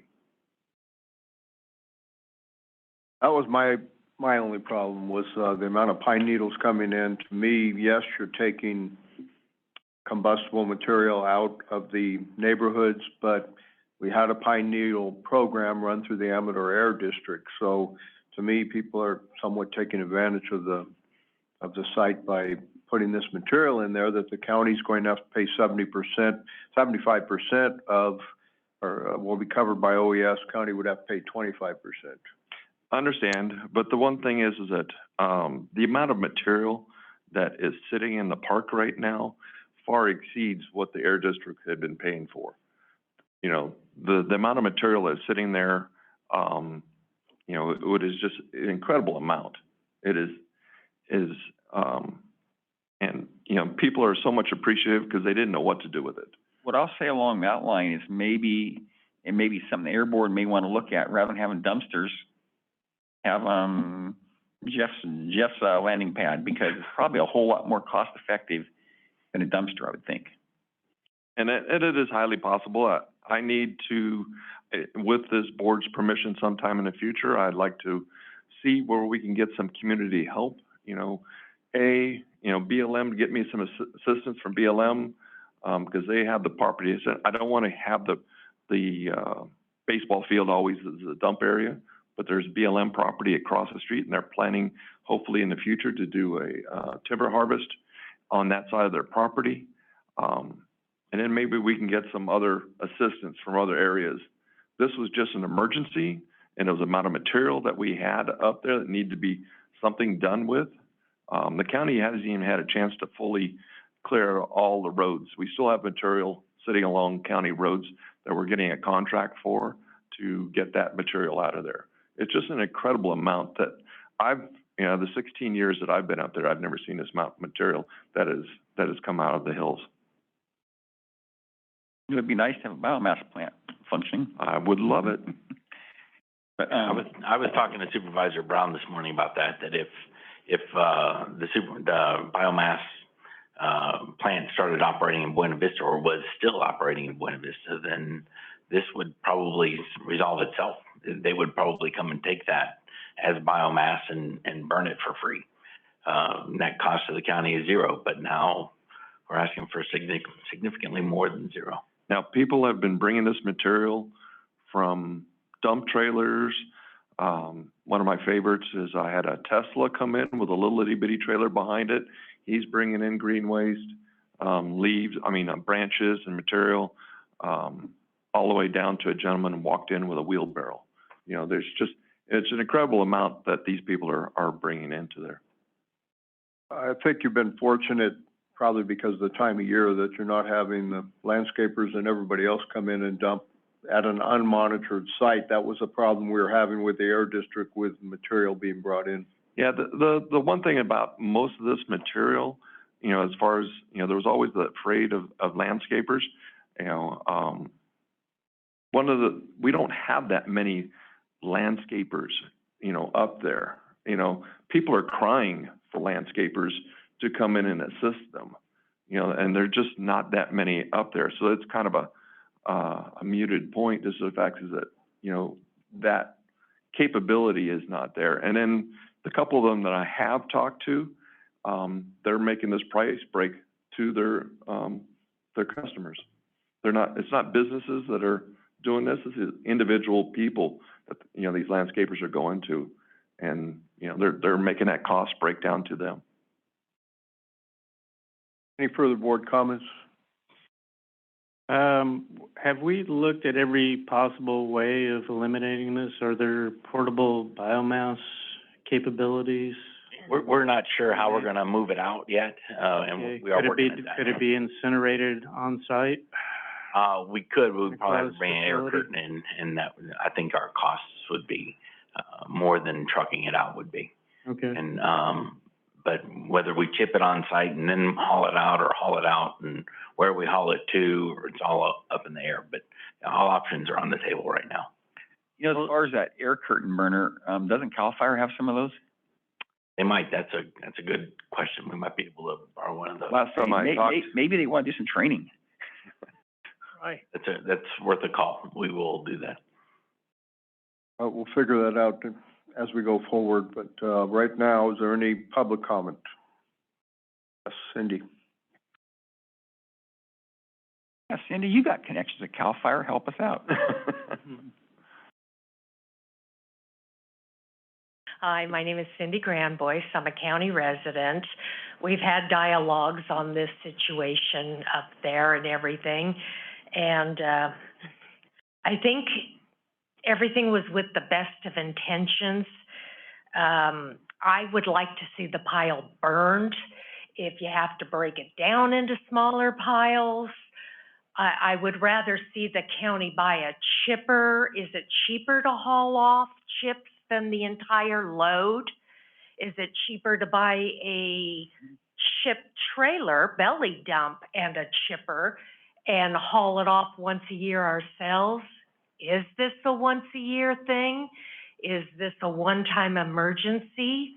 One of the questions I had asked earlier was, is it guaranteed that the county's going to be reimbursed $75,000, being that this was opened up to the general public over a period of 2 months?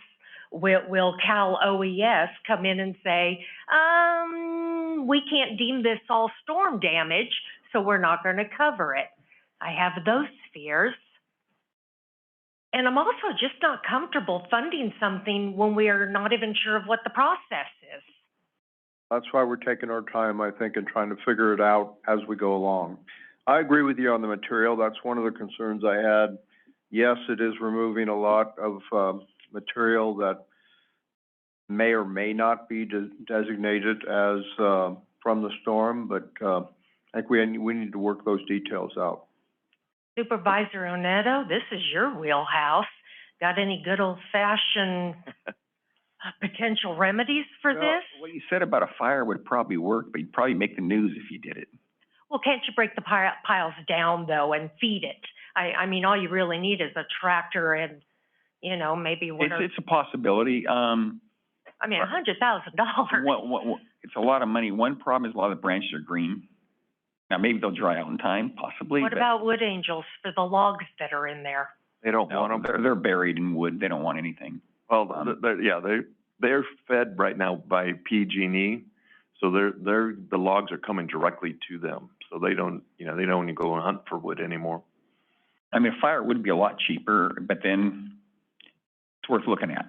But it's a lot of material. You'd probably, if you get the fire hot enough, probably wouldn't be too bad. But if you get it too hot, that might be another problem. Well, yes, but you mentioned CAL FIRE. Perhaps if somebody talked to Pine Grove Camp, the crews they run there, I mean, 2 or 3 weeks. We know You're looking at under $20,000. we can burn it far cheaper, and that's a question for the board, if that's where you want to go. I don't think that's a popular. But where are we going to burn it? Neighbor, yeah. Where would you burn it? Well, it's unfortunate it was stacked where it was. That was the only place that I had. No, I understand that, but I think you're getting into the details, and we're not that far ahead yet. then as a resident, I would prefer you not approve any funding until there's a specific plan, well seeded out. I would agree with you. Thank you. Fair enough. Any further public comment? Mr. Eiley, you want direction of staff on this for the expenditure of up to $100,000 with considering the Cal OES reimbursement. I would agree with Ms. Gramway. I'm not sure we're there yet to give direction. That is okay, but we're going to close up the area and stop accepting any new waste as of next Monday. So a week from yesterday, and it is presently closed right now. I have a tractor sitting in front of the gate because of the snow that we received and rain. The field is nothing but a mud pit, and so we'll have to see how that goes. Okay. The board satisfied with that at this time? So this will come back to us in the future when we have a more solid direction. And the only thing that I would add to this is I would definitely not want it burned where it presently sits. That would create, the amount of material that is sitting there and the amount of open space that is a viable option to put piles into is not enough. You'd have to put it right next to the library. There's the playground sitting there. It is not the best place to burn. Unfortunately, I tried finding another place at the time, but time got away from us. But to burn it in its current position would create a high fire threat, because there's a whole bunch of material sitting right next door and on BLM property. Now, do you see a problem with the air curtain burner? I would not, but the amount of loose material in there, air curtain burners, what I've been told, it has a tendency of flying out, you know, the loose material. You know, if it was all the compacted material, yeah, that'd be fine. But we'd be still creating, it's still green. It is a huge green amount.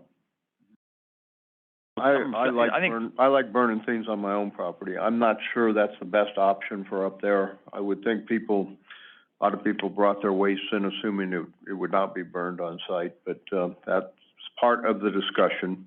Agreed. Hermania, do you have any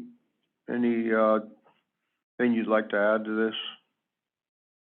Jeff, did you have something else while she's coming up? I just wanted you to, to recognize how much material is around there. If we, and it has been dry up to this day, and that's the incredible Is there an alternative site that we could move it to burn it in some kind of enclosed system? If we're gonna move it, we might as well just truck it off site and take it to a biomass plant or someplace else. Okay, but biomass plant, I think the nearest one's pretty far away. Octon. Hermania? Good morning, Board of Supervisors. Hermania Perry, Air Pollution Control Officer for Amador County. My recommendation would be not to burn it. The smoke impact on the community nearby would be tremendous. Even if we set aside, the location where it's at, and we said, okay, maybe that's a viable location, breaking it up into small piles, it's not something that would be done in 1-2 days, a week, or 2 weeks. The amount of material that's there is pretty big, so the pile would smolder at night, and the smoke impacts mostly would be tremendous for the community. Unfortunately, that site right there is not the greatest site for burning. Lots of people in the area, many people with health conditions. So the smoke, would residents be tuned to it at the beginning? Yes, but after 1-2 weeks of constant smoke, it wouldn't be a feasible option. I know it's the most economical way of going, but just not there. Thank you. So this item, Mr. Eiley, will come back to us in the future when we have more details put together on how to best resolve it. All right. And Supervisor Brown, I appreciate your working on this, and like I said, it's every day I have to go push material back. It's been an incredible amount of people, but one of the things that has been a pride is the amount of thank yous that I received. Every time they see me on the tractor, people are stopping me. A 1-hour job takes 2-3 hours to get done. Do you have a donation box to cover the 25% it's gonna cost the county? Hey, we're gonna have to do something. That's one of my concerns too, is that we are. I understand, but, also recognize that the fact is, what have we done for the upcountry? Understand. We have, as a county goes, there's very little we've done, which other districts have had things done, so I wanna add that to it.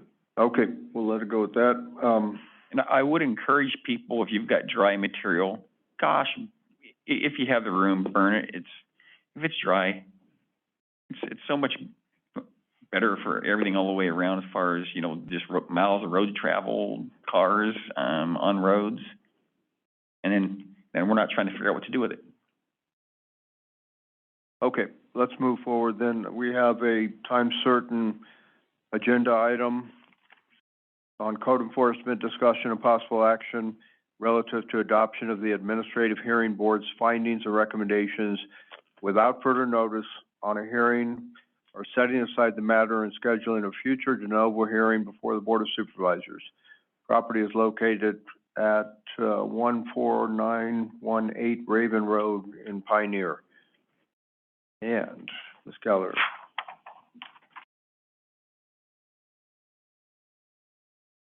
Good morning. Board of Supervisors? Morning. Michelle Gallagher, Code Enforcement Officer. So we received the complaint on, October 4th, 2021. 10/5, the next day we did verify it, and an NOV was sent by the planning department for occupied trailer violation. On 10/22, the violation still existed. So the, case was referred to code enforcement. On 11/2/21, I posted a notice of proposed abatement on the front door and the trailer. And it was mailed to the, property owners, Heidi and Hansbury. On 11/30, no progress was made.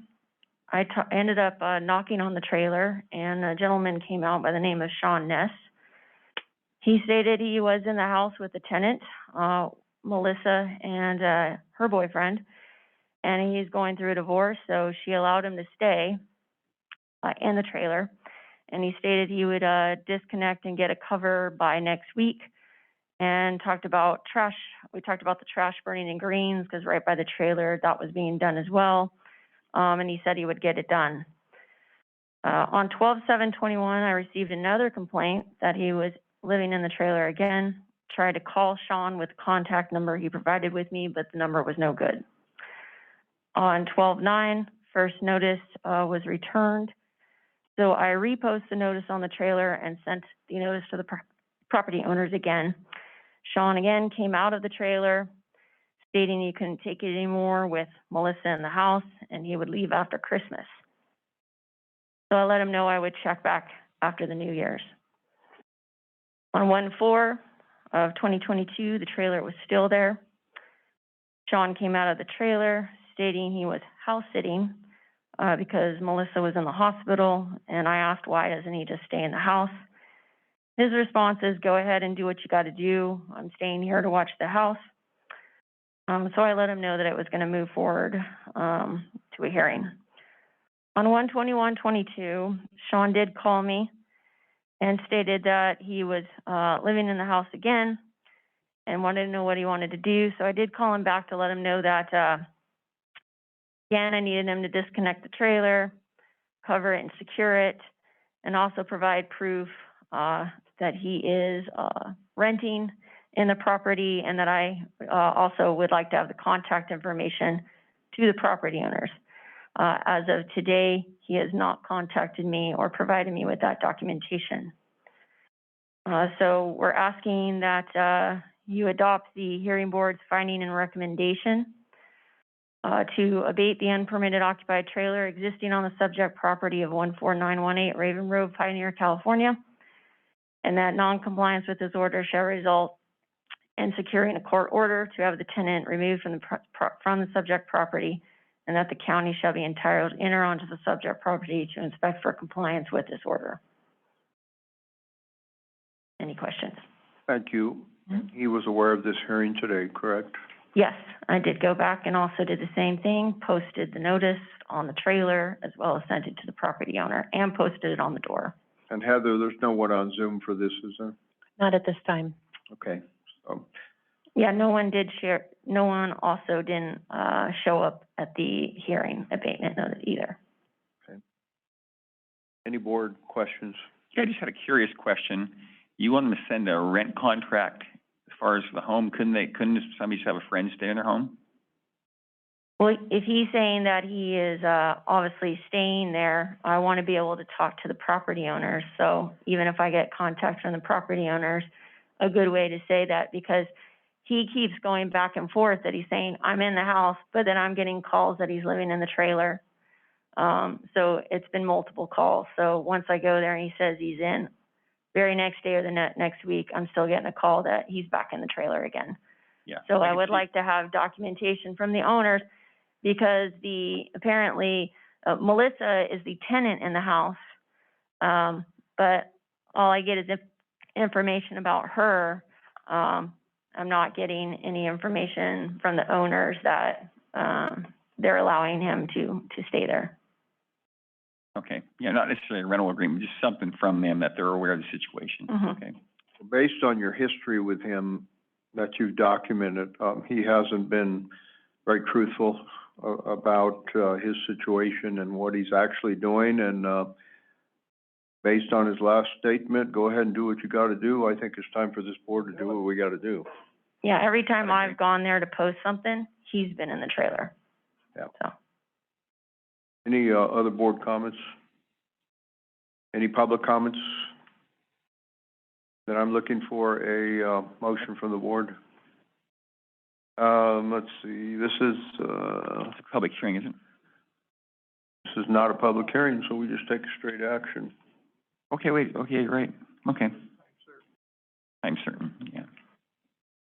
Okay, moved and seconded to, uphold, the, Administrative Hearing Board's findings and recommendations.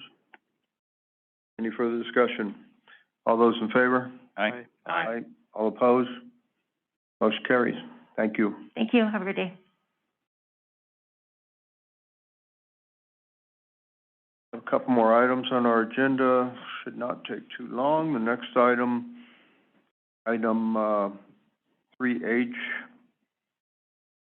approval of the resignation of Planning Commissioner, District 4, Andy Byrne, approval of the appointment of Stacy Munnerlin to fill the seat of District 4, Amador County Planning Commission, effective February 22nd, 2022 through January 4th, 2025.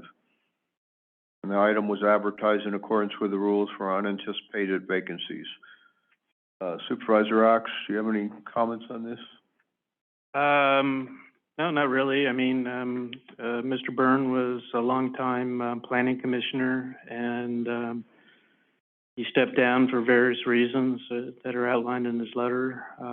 But Stacy Munnerlin, would like to assume the role of planning commissioner for District 4 for the remainder of my term. So that's where it is. Any, board discussion? Any public comments? Anyone on Zoom? All right, board members, pretty straightforward. Yeah, it appears like it. I'll make a motion then to accept the resignation of Andy Byrne and appoint Stacy Munnerlin to fill the seat of planning commissioner for District 4. Second. Moved by Supervisor Axe, second by Supervisor Crew on the filling of the planning commissioner seat. Any further discussion? All those in favor? Aye. Aye. All opposed? Motion carries. Last item on the agenda today, review of the February 8th, 2022 regular meeting minutes. I've submitted some, I submitted mine too. corrections. Yeah. You too? So I'll make a motion to approve the minutes with those corrections. Second? Moved by Supervisor Axe, seconded by Supervisor Brown, and I would say most of those were just minor Yes. corrections, nothing substantive. So with that, all those in favor of the motion? Aye. Aye. All opposed? Motion carries, and that is all of our business today. We'll, see you in a couple weeks. We are adjourned.